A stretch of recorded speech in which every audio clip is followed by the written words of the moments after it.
Hey guys, welcome back to the podcast. അല്ലെങ്കിൽ welcome to the podcast. Welcome guys. ആദ്യമായിട്ടാണ് നിങ്ങൾ വരുന്നെങ്കിൽ welcome. അതേപോലെ തന്നെ വി ഡിസ്കസ് ഐഡിയാസ്, കോൺസ്പിറസീസ്, അല്ലെങ്കിൽ എന്താ പറയുക അൺകവേർഡ് ട്രൂത്ത് എന്നൊക്കെ പറയുന്ന കോൺസെപ്റ്റുകളിലായിരിക്കും നമ്മൾ ഡിസ്കസ് ചെയ്യുന്നത്. So what's happening in the world. അപ്പോൾ നമ്മളുടെ ചാനലിൽ നമ്മൾ പറയുന്ന പോലെ എല്ലാവർക്കും ഡൈജസ്റ്റ് ചെയ്യാൻ പറ്റുന്ന കാര്യങ്ങളായിരിക്കില്ല പറയുന്നത്. അതിപ്പോൾ കോൺസ്പിറസീസ് എന്നോ ചിലവർക്കത് ട്രൂത്ത് ആയിരിക്കാം, ചിലവർക്കത് കള്ളമായിരിക്കാം. ഞങ്ങളെപ്പോഴും പറയുന്നത് നിങ്ങളുടെ റിസർച്ച് ചെയ്യാനൊരു മെറ്റീരിയലായിട്ട് നമ്മളെ കാണുക. നമ്മൾ പറയുന്ന കഥകൾ അല്ലെങ്കിൽ നമ്മൾ പറയുന്ന ഫാക്ട്സ് നിങ്ങൾ ചെക്ക് ചെയ്യുക, നിങ്ങൾ എന്നിട്ട് സത്യത്തിലേക്ക് എത്തുക. അതാണ് നമ്മുടെ പർപ്പസ്. അല്ലാതെ നമ്മൾ ഈ ചാനൽ തുടങ്ങുന്നത് തന്നെ പറഞ്ഞുകൊണ്ട് we hope we are wrong എന്ന് പറഞ്ഞുകൊണ്ടാണ് തുടങ്ങുന്നത്. അപ്പോൾ ന്യൂസ് സെഗ്മെൻറ്റിലേക്ക് പോവുകയാണെങ്കിൽ നമുക്ക് ഇറാഖ് യുദ്ധമൊക്കെ നടക്കുകയാണ്. അപ്പോൾ ഇന്ന് വൈകിട്ട് ഒരു 2 hours മുന്നേ US കാർഗോ ഷിപ്പിനെ നമ്മുടെ ഇറാൻ മിസൈലിട്ട് അറ്റാക്ക് ചെയ്തു, കത്തിച്ച് പൊട്ടിച്ച് കളഞ്ഞു. ഒരു ഇന്ത്യക്കാരൻ മരിച്ചിട്ടുണ്ട്.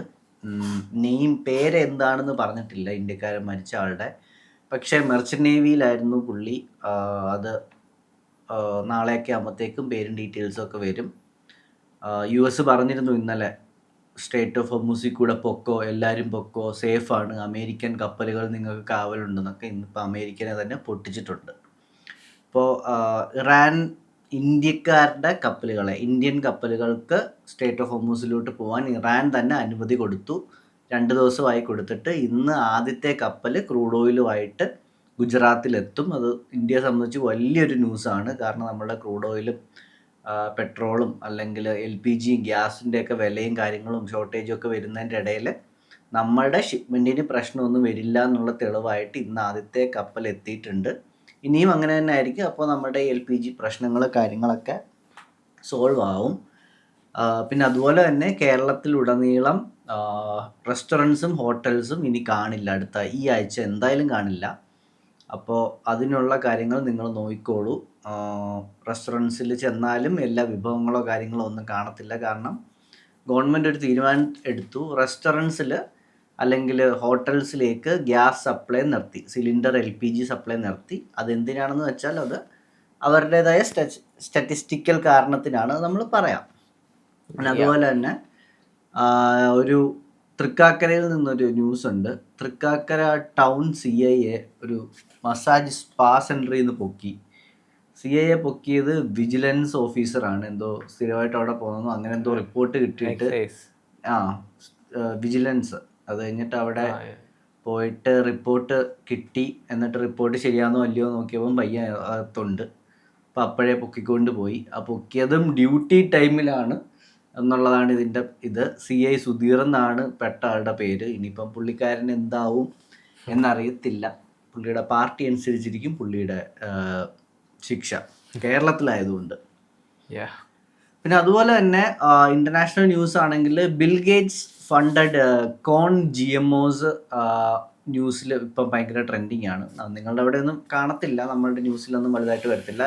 അമേരിക്കയിലൊക്കെ എന്ന് പറഞ്ഞാൽ GMO എന്ന് പറഞ്ഞാൽ genetically modified organics, food, meat ഇതുപോലൊക്കെ ജനറ്റിക്കലി മോഡിഫൈ ചെയ്തത്. ഇപ്പോൾ US മാർക്കറ്റിൽ 92% കോൺ എന്ന് പറഞ്ഞാൽ ചോളവും GMO ആണ്. എന്ന് പറഞ്ഞാൽ ഏകദേശം 100% കോണും ജനറ്റിക്കലി മോഡിഫൈഡ് ആയിട്ടുള്ളതേ നമുക്ക് അവിടെ കാശ് കൊടുത്താൽ വാങ്ങിക്കാൻ കിട്ടും. അത് വാങ്ങിച്ചു കഴിഞ്ഞാൽ അതിന് നോ ലേബിൾസ്, നോ ബ്രാൻഡിങ്, ഏതാണ് അതൊന്നുമില്ല. വർഷങ്ങൾക്ക് മുന്നേ ഉണ്ടായിരുന്നു, ഇപ്പോൾ അതൊന്നുമില്ല. അപ്പോൾ ഈ ബിൽ ഗേറ്റ്സിൻ്റെ ജനറ്റിക്കലി മോഡിഫൈഡ് കോണിൻ്റെ കുറച്ച് പേപ്പേഴ്സും കാര്യങ്ങളൊക്കെ ഈ വർഷമാണ് ലീക്കായത്.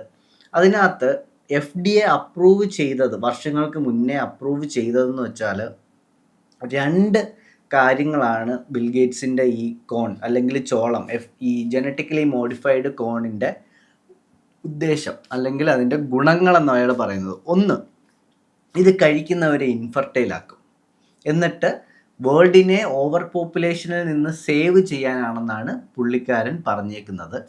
2, ഈ സാധനം കഴിക്കുന്നവർക്ക് പ്രഗ്നൻസി പ്രിവെൻഷൻ ഉണ്ടാവും. എന്ന് പറഞ്ഞു കഴിഞ്ഞാൽ ഇത് കഴിച്ചു കഴിഞ്ഞാൽ ഇമ്പോർട്ടൻ്റ് ആവും, പ്രഗ്നൻസി ഉണ്ടാവത്തില്ല ലേഡീസിന്.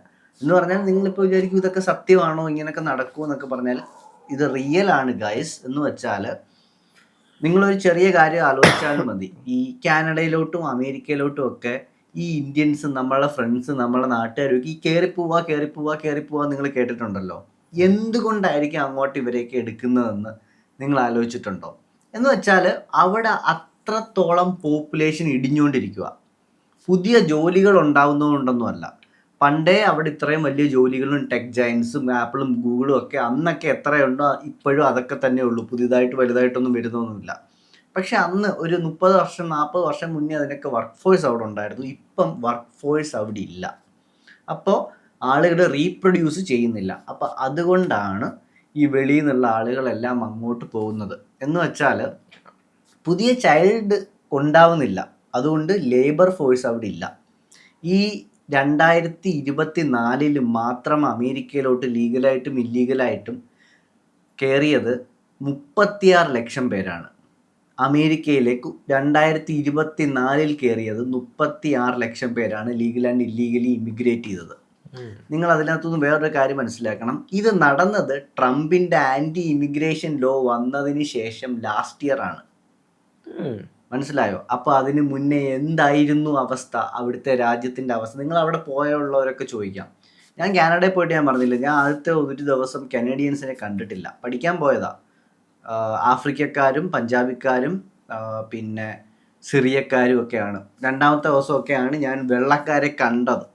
അത്രയ്ക്ക് പ്രശ്നമാണ് അവിടെ. അപ്പം നിങ്ങൾക്കത് അറിയത്തില്ല, വിശ്വാസമില്ലെങ്കിൽ നിങ്ങളുടെ ഫ്രണ്ട്സിനോട് ചോദിക്കുക. പിന്നെ നമ്മുടെ ക്രിസ്ത്യൻ വ്യൂവേഴ്സിന് ഒരു ചെറിയ ന്യൂസ് ഉണ്ട്. ഇസ്രായേലി കോയലേഷൻ മെമ്പേഴ്സ് എന്ന് പറഞ്ഞാൽ നെതന്യാഹുവിൻ്റെ പാർലമെൻറ്റിലുള്ളവരാണ്. പാർലമെൻറ്റിൽ പുതിയൊരു പാർലമെൻറ്റ് ബില്ല് പ്രപ്പോസ് ചെയ്തു. എന്ന് പറഞ്ഞാൽ ആ ബില്ല് പറയുന്നതെന്ന് പറഞ്ഞാൽ ജീസസ് ക്രൈസ്റ്റ് എന്ന് പറയുന്ന നെയിമോ ആ പുള്ളിയെ പറ്റിയുള്ള കഥകളോ പബ്ലിക്കിൽ പറയാൻ പാടില്ല എന്നുള്ള പുതിയൊരു ബില്ല് അവർ പ്രപ്പോസ് ചെയ്തേക്കാണ്.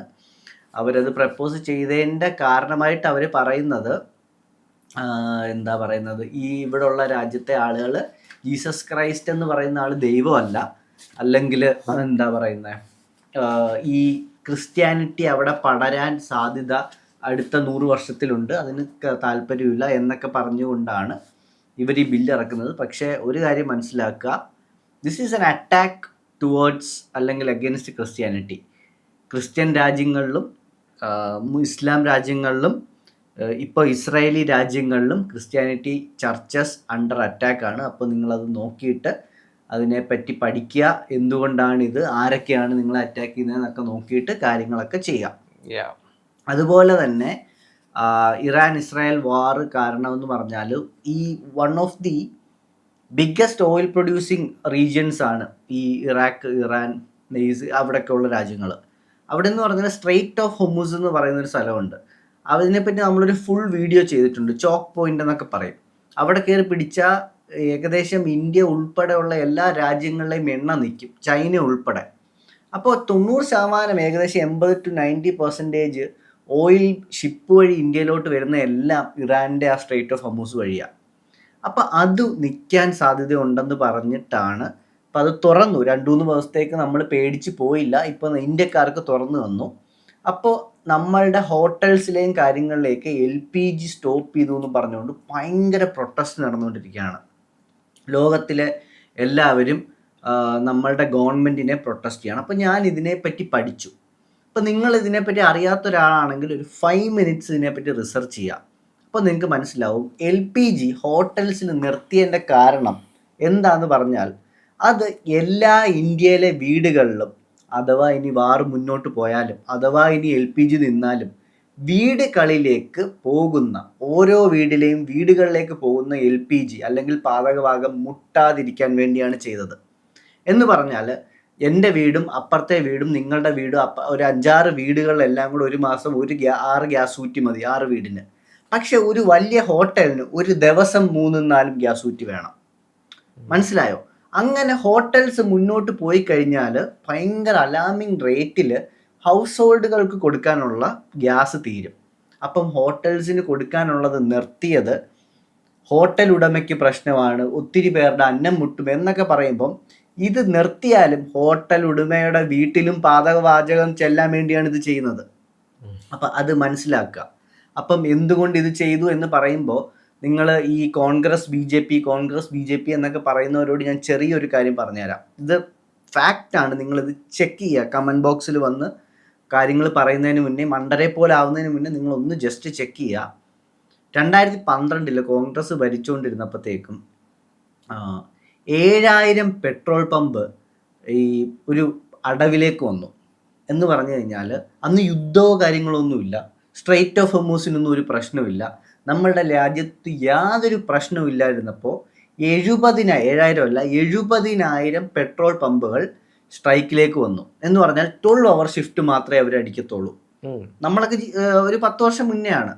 രാത്രി 8 മുതൽ രാവിലെ 6 മണി വരെ അങ്ങനെ എന്തോ ഒരു ഷിഫ്റ്റ് മാത്രമേ അവർ പെട്രോൾ കൊടുക്കത്തുള്ളൂ. കാരണം അവർ സർക്കാരിനെതിരെ സമരം ചെയ്യുക എന്ന് പറഞ്ഞാൽ വാറില്ല, വേറെ പ്രശ്നങ്ങളില്ല, ഒന്നുമില്ല, ക്ഷാമം പോലും ഇല്ല. പക്ഷേ സർക്കാരിൻ്റെ ബാഡ് മാനേജ്മെൻറ്റ്, അൺടൈംലി പേയ്മെൻറ്റ്സ്, റിഫൈനറീസിലെ ആളുകൾക്ക് ശമ്പളം കൊടുക്കുന്നില്ല, ട്രക്കുകൾ ഓടിക്കാൻ റോഡില്ല, മനസ്സിലായോ? റിഫൈനറി ഇഷ്യൂസ്, കോസ്റ്റ് ഇഷ്യൂസ്, എന്നിട്ട് ഈ പെട്രോൾ പാർക്ക് കമ്മീഷനും കൊടുക്കത്തില്ല. അങ്ങനെ ഈ ഒരു 12 മണിക്കൂറത്തേക്ക് ആഴ്ചകളോളം അടച്ചിട്ട ഒരു ദാരിദ്ര്യം പിടിച്ച രാജ്യമായിരുന്നു ഇത് 15 years ago. ഇപ്പം യുദ്ധം വന്ന് നമ്മളുടെ 90% ഓയിലും ചോക്ക് ചെയ്തിട്ടും എല്ലാ വീട്ടിലും പാചകവാതകവും ഉണ്ട്. അപ്പോൾ നമ്മൾ കുറ്റം പറയുമ്പോൾ കുറച്ച് ഫാക്ട്സും കൂടെ നോക്കുക. ഞാൻ ഗവൺമെൻറ്റിനെ സപ്പോർട്ട് ചെയ്തതല്ല, പക്ഷേ ഇത് പറയാതെ പോയി കഴിഞ്ഞ് കഴിഞ്ഞാൽ നമുക്ക് ഒത്തിരി ആൻറ്റി ഗവൺമെൻറ് റീൽസും കാര്യങ്ങളും കാണുമ്പോൾ ഞാൻ ആലോചിക്കും, ഒരു വിവരവുമില്ലാത്ത 5 മിനിറ്റ് സ്പെൻഡ് ചെയ്യാൻ പറ്റാത്ത ആളുകളാണല്ലോ ദൈവമേ ഇത് ഷെയർ ചെയ്യുന്നത്, അവർക്കിതൊന്ന് പറഞ്ഞു കൊടുക്കാമെന്ന്. അപ്പോൾ അത് കഴിഞ്ഞു, ന്യൂസ് കഴിഞ്ഞു. ഇനി നമുക്ക് ഇന്നത്തെ ടോപ്പിക്കിലേക്ക് കടങ്ങാം. അപ്പോൾ നമ്മൾ ഇന്നത്തെ ടോപ്പിക്ക് നിങ്ങൾ കണ്ട പോലെ എന്താ പറയുക, ഒരു അഡ്വാൻസ്ഡ് ടെക്നോളജിയെ പറ്റിയാണ് നമ്മൾ പറയാൻ പോകുന്നത്. നമ്മളിൽ നിന്നൊക്കെ മറച്ചു വെച്ചിരിക്കുന്ന, നമ്മൾ ഒരിക്കലും അറിയാൻ പാടില്ല എന്ന് എല്ലാ ഗവൺമെൻറ്റുകളും, ഇന്ത്യൻ ഗവൺമെൻറ് ഉൾപ്പെടെ ആയിരിക്കാം, തീരുമാനിച്ച് വെച്ചിരിക്കുന്ന ഒരു കാര്യത്തിനെ പറ്റിയാണ്. ആ കാര്യം നമ്മുടെ ഏൻഷ്യൻ്റ് ആയിട്ടുള്ള ആളുകൾ നമ്മളെ അറിയിച്ചിട്ടിരുന്നു. നമ്മളുടെ മിത്തോളജീസിലും നമ്മളുടെ കഥകളിലും, ദൈവത്തിൻ്റെ കഥകളിലും, ചൈനീസ് മിത്തോളജിയിലും മെസോപ്പൊട്ടേമിയൻ മിത്തോളജിയിലും എല്ലാം ഇതിനെപ്പറ്റി പറയുന്നുണ്ട്. നമുക്കിതിനെപ്പറ്റി പ്രൂഫുണ്ട്, നമുക്കിതിനെപ്പറ്റി എല്ലാം ഉണ്ട്. പക്ഷെ ഇതിനെപ്പറ്റി അറിയിക്കുന്നില്ല. നമ്മളിത് സെർച്ച് ചെയ്ത് കണ്ടുപിടിച്ച് നോക്കിയാൽ മാത്രമേ ഇങ്ങനൊരു സാധനം ഉണ്ടായിരുന്നോ എന്ന് നമുക്ക് തോന്നത്തുള്ളൂ. എന്ന് പറഞ്ഞാൽ എക്സാമ്പിൾ പറയുകയാണെങ്കിൽ ഗ്രേറ്റ് പിരമിഡ് ഓഫ് ഗീസയുടെ മണ്ടയ്ക്കൂടെ ഒരു ബ്ലാങ്കറ്റ് പുതച്ചിട്ടേക്കുന്ന പോലെയാണ് ഈ സാധനം. അതവിടെ ഉണ്ട്, ഗവൺമെൻറ് അംഗീകരിച്ചതാണ്. പക്ഷേ അതാരും സെർച്ച് ചെയ്യുന്നുമില്ല, ന്യൂസിൽ വരത്തില്ല, റീൽസിൽ വരത്തില്ല, യൂട്യൂബിൽ വരത്തില്ല. അങ്ങനെയാണ്. അപ്പോൾ കഥയായിട്ട് ഞാൻ പറഞ്ഞു പോകാം, അപ്പോൾ നിങ്ങൾക്ക് കുറച്ചുകൂടെ മനസ്സിലാവും. 1957 സോവിയറ്റ് സ്പുട്നിക് 1 ലോഞ്ച് ചെയ്യുന്നത്. സോവിയറ്റ് സ്പുട്നിക് 1 ലോഞ്ച് ചെയ്യുന്നതെന്ന് പറഞ്ഞാൽ അത് ഭൂമിയിലെ ഫസ്റ്റ് എർത്ത് ഓർബിറ്റാണ് ചെയ്യുന്ന സാറ്റലൈറ്റാണ്. ഭൂമിയുടെ ഫസ്റ്റ് മാൻ മെയ്ഡ് സാറ്റലൈറ്റ്. അതിന് മുന്നേ ഒരു സാറ്റലൈറ്റ് ഉണ്ടെന്നാണ് പറയുന്നത്, മൂണെന്ന് പറയുന്ന സാധനം. അല്ലാതെ നമ്മുടെ ഫസ്റ്റ് മനുഷ്യരുണ്ടാക്കിയ സാറ്റലൈറ്റാണ് റഷ്യൻ ലോഞ്ച് സ്പുട്നിക് 1. അപ്പം അത് തന്നെയാണോ ഫസ്റ്റ് ആർട്ടിഫിഷ്യൽ സാറ്റലൈറ്റ് എന്ന് ചോദിച്ചുകൊണ്ടാണ് നമ്മുടെ പോഡ്കാസ്റ്റ് തുടങ്ങുന്നത്. എന്ന് പറഞ്ഞാൽ അറൗണ്ട് 100 വർഷമായിട്ട് ഒരു അൺഐഡൻറ്റിഫൈഡ് ആയിട്ടുള്ളൊരു ഒബ്ജക്റ്റ് നമ്മുടെ സ്പേസിൽ അല്ലെങ്കിൽ നമ്മുടെ ഓർബിറ്റിലുണ്ട്. അതിനെ നമ്മൾ കണ്ടിട്ടുണ്ട്, അതിനെ നമ്മൾ ഫോട്ടോഗ്രാഫ് ചെയ്തിട്ടുണ്ട്, അതിനെ നമ്മൾ റെക്കോർഡും ചെയ്തിട്ടുണ്ട്. ഇത് എല്ലാ ന്യൂസിലും വന്നിട്ടുണ്ടായിരുന്നു, എല്ലാ രാജ്യത്തും ഇത് പ്രൊപ്പഗേറ്റ് ചെയ്തിട്ടുണ്ടായിരുന്നു. ഇന്ത്യൻ ന്യൂസിലും അമേരിക്കൻ ന്യൂസിലും ജർമ്മൻ ന്യൂസിലും എല്ലാം ഒരു സമയം കത്തി നിന്ന സാധനമാണ്. പക്ഷേ ഇത് ഗവൺമെൻറ് മൂടിക്കളഞ്ഞു. ഇത് മൂടിക്കളഞ്ഞു എന്ന് പറഞ്ഞാൽ പബ്ലിക്കായിട്ട് കുറേ കാര്യങ്ങൾ റിലീസ് ചെയ്തതിന് ശേഷമാണ് ഗവൺമെൻറ് ഇത് മൂടാൻ തീരുമാനിച്ചത്. അതുകൊണ്ട് ഇത് ഫാക്റ്റാണ് എന്ന് ഗവൺമെൻറ് റെക്കോർഡ്സ് ഉണ്ട്, ഗവൺമെൻറ്റിന് ഇത് ഡിനൈ ചെയ്യാൻ പറ്റത്തില്ല. പക്ഷേ ഇത് നമ്മളിലേക്ക് എത്തത്തില്ല, കാരണം ഇറ്റ്സ് സെൻസേർഡ്. ഈ സാധനത്തിൻ്റെ പേരാണ് the black night satellite. So അപ്പം കഥ തുടങ്ങുന്നത് കൊളറാഡോ സ്പ്രിങ്സിൽ ഒരു ലാബിൽ നിന്നാണ്, നിക്കോള ടെസ്ലയുടെ ലാബ്. ആ ലാബിൽ പുള്ളി ഒരു ടവറൊക്കെ ഉണ്ടാക്കി അവിടെ ഭയങ്കരമായിട്ട് റിസർച്ചൊക്കെ നടത്തിക്കൊണ്ടിരിക്കുകയാണ്. റിസർച്ച് നടത്തിക്കൊണ്ടിരിക്കുന്നതെന്ന് പറഞ്ഞാൽ പുള്ളി അന്നത്തെ സ്റ്റഡി ചെയ്യുന്നത് അറ്റ്മോസ്ഫിയറിക് ഇലക്ട്രിസിറ്റി എന്ന് പറഞ്ഞിട്ടും അല്ലെങ്കിൽ വയർലെസ് പവർ ട്രാൻസ്മിറ്റ് ചെയ്യാനെ പറ്റി നമ്മളൊരു ഫുൾ എപ്പിസോഡ് ചെയ്തിട്ടുണ്ട്. അതിനെപ്പറ്റിയാണ് പുള്ളി റിസർച്ച് ചെയ്തുകൊണ്ടിരിക്കുന്നത്. അപ്പം 1899 ടെസ്ലയ്ക്ക് ഒരു വലിയൊരു സർപ്രൈസ് കിട്ടി. എന്ന് പറഞ്ഞാൽ പുള്ളിക്ക് ഒരു സിഗ്നൽ ട്രാൻസ്മിഷൻ റിസീവായി. അത് പുള്ളി ട്രാൻസ്മിഷനൊക്കെ നോക്കിയപ്പോൾ മനസ്സിലായി ഇതൊരു ആർട്ടിഫിഷ്യൽ സിഗ്നൽ ആണെന്ന് മനസ്സിലായി. അപ്പോൾ ഈ റെഗുലർ നമ്പേഴ്സ് ഈ സിഗ്നലിൽ വരുന്നുണ്ട്. അത് പക്ഷേ വരുന്നത് റെഗുലർ ഇൻ്റർവെൽസിലുമാണ്. അപ്പോൾ ഇപ്പം സൂര്യനിൽ നിന്ന് വരുന്ന സിഗ്നലാണ്, അല്ലെങ്കിൽ വേറൊരു പ്ലാനറ്റിൽ നിന്ന് വരുന്ന സിഗ്നലാണ്. അങ്ങനെ എന്ത് വന്നാലും ഇതൊരു ഇറഗുലാരിറ്റിയിലെ സാധനം വരുത്തുള്ളൂ. ഇതെന്ന് പറഞ്ഞാൽ കറക്റ്റ് ഒരു 2 seconds കഴിയുമ്പോൾ ബീപ്പ് ബീപ്പ് അടിക്കും, പിന്നെ കുറച്ച് നേരം കഴിയുമ്പോൾ ബീപ്പ് ബീപ്പ് അടിക്കും. ഇതൊരു പാറ്റേണിൽ ഫോളോ ചെയ്ത് പൊയ്ക്കൊണ്ടിരിക്കുന്നു. അപ്പോൾ പുള്ളി ആദ്യമേ വിചാരിച്ചത് ഇത് സിഗ്നൽസ് ഔട്ടർ സ്പേസ് അല്ലെങ്കിൽ ഔട്ടർ സ്പേസിൽ നിന്നല്ല അറ്റ്മോസ്ഫിയറിൽ നിന്നാണ് വന്നതെന്നാണ് വിചാരിച്ചത്. അപ്പോൾ ഫസ്റ്റിൽ പുള്ളി വിചാരിച്ചത് ഈ സിഗ്നൽസ് അറ്റ്മോസ്ഫിയറിൽ നിന്ന് തന്നെ ഉണ്ടാവുന്നതാണ്. അപ്പോൾ പുള്ളി കുറേ ടെസ്റ്റും കാര്യങ്ങളൊക്കെ നടത്തിയപ്പോൾ മനസ്സിലായി ഇത് അറ്റ്മോസ്ഫിയറിൽ നിന്നല്ല, ഇത് അറ്റ്മോസ്ഫിയറിൻ്റെ വെളിയിൽ നിന്നാണ്, മച്ച് ഹയറായിട്ട് വരുന്നതാണ്, അത് സ്പേസിൽ നിന്നാണ് വരുന്നതെന്ന് പുള്ളി ഉറപ്പിച്ചു. അപ്പോൾ ടെസ്ല ഇതിൻ്റെ കാര്യങ്ങളും എല്ലാം കണ്ടക്ട് ചെയ്തതിന് ശേഷം പുള്ളി മനസ്സിലാക്കി ഈ സാധനം വരുന്നത് വേറൊരു ലൈഫ് പ്ലാനറ്റിൽ നിന്നോ വേറൊരു ലൈഫ് ബീയിങ്ങിൽ നിന്നോ ആവാം എന്നാണ് പറഞ്ഞത്. കാരണം ഇത് അറ്റ്മോസ്ഫിയറിൽ നിന്നല്ല, ഇത് സ്പേസിൽ നിന്നാണ് വരുന്നത്. അങ്ങനെ ടെസ്ല ന്യൂസ് പേപ്പറിലും ആർട്ടിക്കിൾസിലും ഒക്കെ പോയി പറഞ്ഞു. എന്താ പറഞ്ഞത്, യൂണിവേഴ്സലി ഏലിയൻസ് അല്ലെങ്കിൽ വേറെ മനുഷ്യർ ആരൊക്കെ അങ്ങോട്ടും ഇങ്ങോട്ടും കമ്മ്യൂണിക്കേറ്റ് ചെയ്യുമെങ്കിലും അവർ നമ്പേഴ്സാണ് ഉപയോഗിക്കുന്നതെന്ന്. കാരണം നമ്പേഴ്സ് യൂണിവേഴ്സലാണ്. നമ്മൾ 1 2 3 എന്ന് പറഞ്ഞാലും 1 2 3 എന്ന് പറഞ്ഞാലും 1 2 3 എന്ന് പറഞ്ഞാലും ഒരെണ്ണം കഴിഞ്ഞു കഴിഞ്ഞാൽ പിന്നുണ്ടാവുന്നത് 2ആണ്. അത് യൂണിവേഴ്സൽ ലാംഗ്വേജ് ആണ്. അപ്പം അത് വെച്ച് കമ്മ്യൂണിക്കേറ്റ് ചെയ്യുന്നതാണ്. എനിക്ക് സിഗ്നലിൽ നിന്ന് കിട്ടുന്നത് ഈ നമ്പേഴ്സിൻ്റെ ബീപ്പാണ് എന്നൊക്കെ പറഞ്ഞ് പുള്ളി വലിയൊരു പ്രസ് കോൺഫറൻസ് ഒക്കെ വിളിച്ചിരുന്നു. അപ്പോൾ സയൻറ്റിഫിക് കമ്മ്യൂണിറ്റി എന്താ, ടെസ്ലയെ നല്ലോണം റെസ്പെക്റ്റ് ചെയ്യുന്ന ഒരാളായിരുന്നു. പുള്ളി ഭയങ്കര പയനീറിങ് സാധനങ്ങളൊക്കെ ആയിരുന്നു. പുള്ളിയെ ഈ ബിസിനസ് മാനുകൾക്കായിരുന്നു ശത്രുത, ഈ സയൻറ്റിസ്റ്റുകൾക്കൊക്കെ ഫാനായിരുന്നു. അപ്പോൾ എല്ലാവരും ഈ പുള്ളി പറഞ്ഞ സിഗ്നലിനെ പറ്റിയൊക്കെ നോക്കി തുടങ്ങി. അങ്ങനെ കുറച്ച് വർഷം കഴിഞ്ഞിട്ട് നമ്മുടെ മാർക്കോണി എന്ന് പറഞ്ഞാൽ നമ്മുടെ റേഡിയോയുടെ ഇൻവെൻറ്റർ എന്ന് നിങ്ങൾക്കറിയാലോ, റേഡിയോ കണ്ടുപിടിച്ചത് മാർക്കോണിയാണ്. മാർക്കോണി ഈ സിഗ്നൽസ് ഇൻ്റർപ്രറ്റ് ചെയ്തു. എന്നിട്ട് പുള്ളിയും ഇത് ന്യൂസിലൊക്കെ പറഞ്ഞു, ഈ ടെസ്ല പറഞ്ഞ സിഗ്നൽസ് റിയലാണ്, ഈ സാധനം എനിക്കും ഇൻ്റർപ്രറ്റ് ചെയ്യാൻ പറ്റി എന്നൊക്കെ പറഞ്ഞു. അതിനുശേഷം യോറൻ ഹാൾസ് എന്ന് പറയുന്ന നോർവീജിയൻ സയൻറ്റിസ്റ്റ്, പുള്ളി ഒരു റേഡിയോ എഞ്ചിനീയർ ആയിരുന്നു. പുള്ളിയും ഈ സിഗ്നൽസ് എവിടെ നിന്നൊക്കെയോ ഇൻ്റർപ്രറ്റ് ചെയ്തു, അയാൾക്കും ഇത് കിട്ടി. എന്നിട്ട് പുള്ളി ഇതിനെപ്പറ്റി പറഞ്ഞത് it is either an anomaly, ഇത് ഒന്നെങ്കിൽ ഒരു അനോമലിയാണ്, അല്ലെങ്കിൽ ഇതൊരു ഇൻ്റലിജൻസ് സിസ്റ്റത്തിൽ നിന്ന് വന്നതാണ്. കാരണം ഇത് നാച്ചുറലായിട്ട് ഉണ്ടാവത്തില്ല, അല്ലെങ്കിൽ അത്രയും റെയർ ആയിട്ടുള്ളൊരു സാധനമായിരിക്കണം, അതിനൊരു സാധ്യതയില്ലെന്നാണ് പറഞ്ഞത്. അപ്പോൾ സയൻറ്റിഫിക് കമ്മ്യൂണിറ്റി ഇതിനെ മൊത്തത്തിൽ റിജക്റ്റ് ചെയ്യാൻ തുടങ്ങി. എന്ന് പറഞ്ഞാൽ റേഡിയോ വേവ്സ് ആണ്. റേഡിയോ വേവ്സ് എന്ന് പറഞ്ഞാൽ നമ്മുടെ അയണോസ്ഫിയറിൽ ഇപ്പം താഴേന്ന് ഞാനിപ്പോൾ റേഡിയോ സിഗ്നൽ വിട്ട് കഴിഞ്ഞാൽ ഇത് അയണോസ്ഫിയറിൽ ചെന്ന് തട്ടിയിട്ട് ഇത് ബൗൺസ് ബാക്ക് ചെയ്യാം. അപ്പം ഇങ്ങനെ ബൗൺസ് ബാക്ക് ചെയ്യുന്ന സിഗ്നൽസ് ആണ് നിങ്ങൾക്ക് കിട്ടുന്നതെന്ന് പറഞ്ഞുകൊണ്ട് സയൻറ്റിഫിക് കമ്മ്യൂണിറ്റി ഇതിനെ അടിച്ച് താക്കാൻ ശ്രമിച്ചു. പക്ഷേ ഈ ബൗൺസ് ബാക്ക് ചെയ്യുന്നതിൻ്റെ പേരാണ് പ്രൊപ്പഗേഷൻ. എന്ന് പറഞ്ഞാൽ ഒരു സ്ഥലത്തു നിന്ന് വിട്ടു, ഇപ്പോൾ അമേരിക്കയിൽ നിന്ന് വിട്ടു ഒരു സിഗ്നൽ, ഞാനിപ്പോൾ ആരോടും റേഡിയോ എന്ന് പറഞ്ഞാൽ ഇത് എല്ലാ സൈഡിലോട്ടും പോവാം. ഇത് ചിലപ്പോൾ മുകളിൽ ചെന്ന് അടിച്ചിട്ട് ചിലപ്പം സൗത്ത് ഈസ്റ്റ് ഏഷ്യയിലായിരിക്കും വരുന്നത്. അപ്പോൾ ആ പ്രൊപ്പഗേഷൻ ആണെന്ന് പറഞ്ഞ് തള്ളി. പക്ഷെ പ്രൊപ്പഗേഷൻ സംഭവിക്കുന്ന എക്കോയുടെ സെക്കൻഡ് എന്ന് പറഞ്ഞാൽ 1/7 സെക്കൻഡ് ആണ്. അത് കൺസിസ്റ്റൻ്റ് ആയിട്ടിരിക്കും. കാരണം ഭൂമിയിൽ നിന്ന് ഈ അയണോസ്ഫിയർ എന്ന് പറയുന്ന സാധനത്തിന് ഡിസ്റ്റൻസ് സെയിം അല്ലേ. അപ്പോൾ 1/7 സെക്കൻഡ് എന്ന് പറഞ്ഞാൽ 0.14 സെക്കൻഡിലാണ് ഇതിൻ്റെ എക്കോ നമുക്ക് ബീപ്പ് അടിക്കേണ്ടത്. പക്ഷേ നമുക്ക് കിട്ടിയ സിഗ്നൽ ഇച്ചിരി വിയേർഡാണ്, ചെറിയൊരു വ്യത്യാസമുണ്ട്. 0.14 എന്ന് പറയുന്ന സിഗ്നൽ സ്ട്രെങ്ത്തിനെ കാട്ടിയും ഭയങ്കര വലുതാണ്. 15 തൊട്ട് 20 സെക്കൻഡ് കഴിഞ്ഞിട്ടാണ് നമുക്ക് സിഗ്നൽസിൻ്റെ എക്കോസും കാര്യങ്ങളും റെഗുലറായിട്ട് വന്നുകൊണ്ടിരിക്കുന്നത്. അപ്പോൾ എല്ലാ സയൻറ്റിസ്റ്റുകളും ഇതിനെപ്പറ്റി പഠിച്ചവരും ഇതിനെ എതിർത്തവരും പഠിച്ചവരെല്ലാം പറഞ്ഞു ഓക്കെ, ഇത് എർത്തിൽ നിന്ന് വരുന്നതല്ല, ഇത് അറ്റ്മോസ്ഫിയറിൻ്റെ വെളിയിൽ നിന്ന് സ്പേസിൽ നിന്ന് വരുന്നൊരു സംഭവമാണ് എന്ന് പറഞ്ഞ് ഇതിനെ എല്ലാവരും അംഗീകരിച്ചു. അങ്ങനെയാണ് ലോകത്ത് ആദ്യമായിട്ട് ലോങ് ഡിലേയ്ഡ് എക്കോസ് എന്ന് പറയുന്ന പുതിയൊരു സ്റ്റഡി ഉണ്ടാവുന്നത്. ആദ്യമായിട്ട് അന്നാണ് ഇവരിത് കണ്ടുപിടിക്കുന്നത്. LDEs എന്നാണ് ഇതിനെ പറയുന്നത്.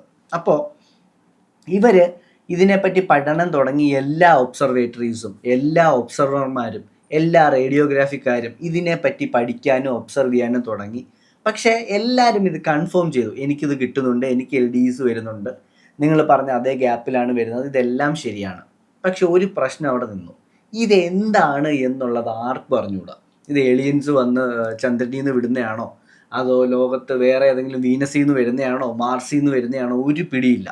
അപ്പോൾ അങ്ങനെ ഇരുന്നപ്പോഴാണ് മെയ് 14, 1954 സ്പുട്നിക്ക് വിടുന്നതിന് 3 വർഷം മുന്നെയാണ്.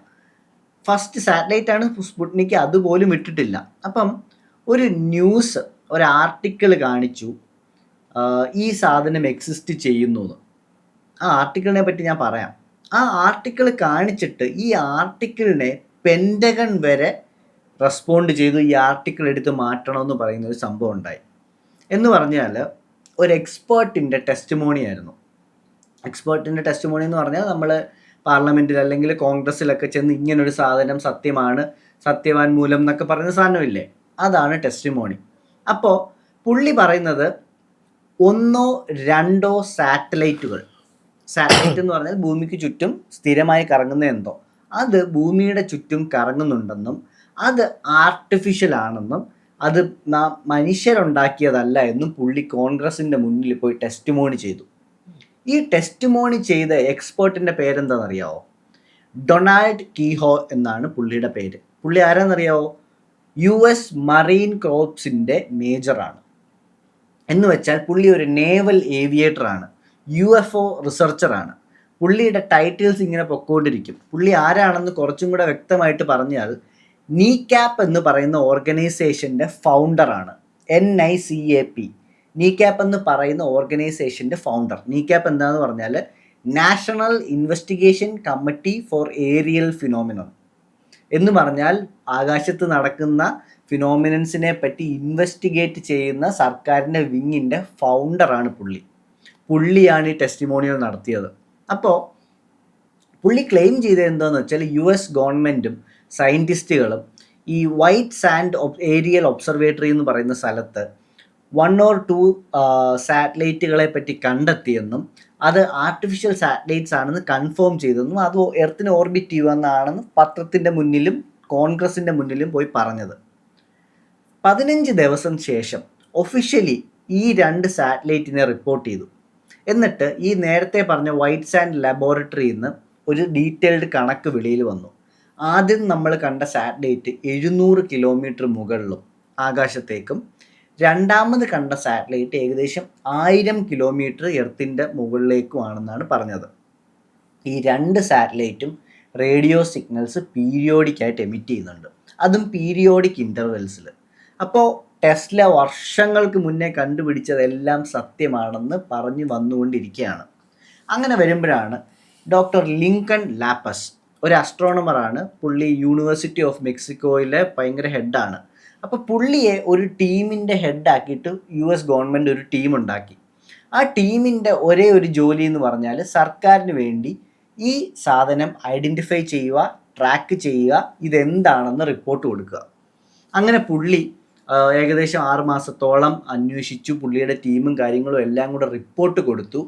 റിപ്പോർട്ട് കൊടുത്തതിന് ശേഷം, അപ്പം ഏകദേശം 6 മാസത്തിന് ശേഷം ഈ റിപ്പോർട്ട് റെഡിയായി. അപ്പോൾ ഈ റിപ്പോർട്ട് റെഡി ആവുന്നതും ഇത് കൊടുക്കുന്നതിനൊക്കെ മുന്നേ പെൻറ്റഗൺ ഒത്തിരി വട്ടം ഇത് റിപ്പോർട്ട് തടയാനും ഈ ഗവൺമെൻറ്റും ആയിട്ട് ഈ ഡീല് ചെയ്യരുതെന്നൊക്കെ പറഞ്ഞുകൊണ്ട് ഭയങ്കര പ്രഷർ ചെലുത്തി.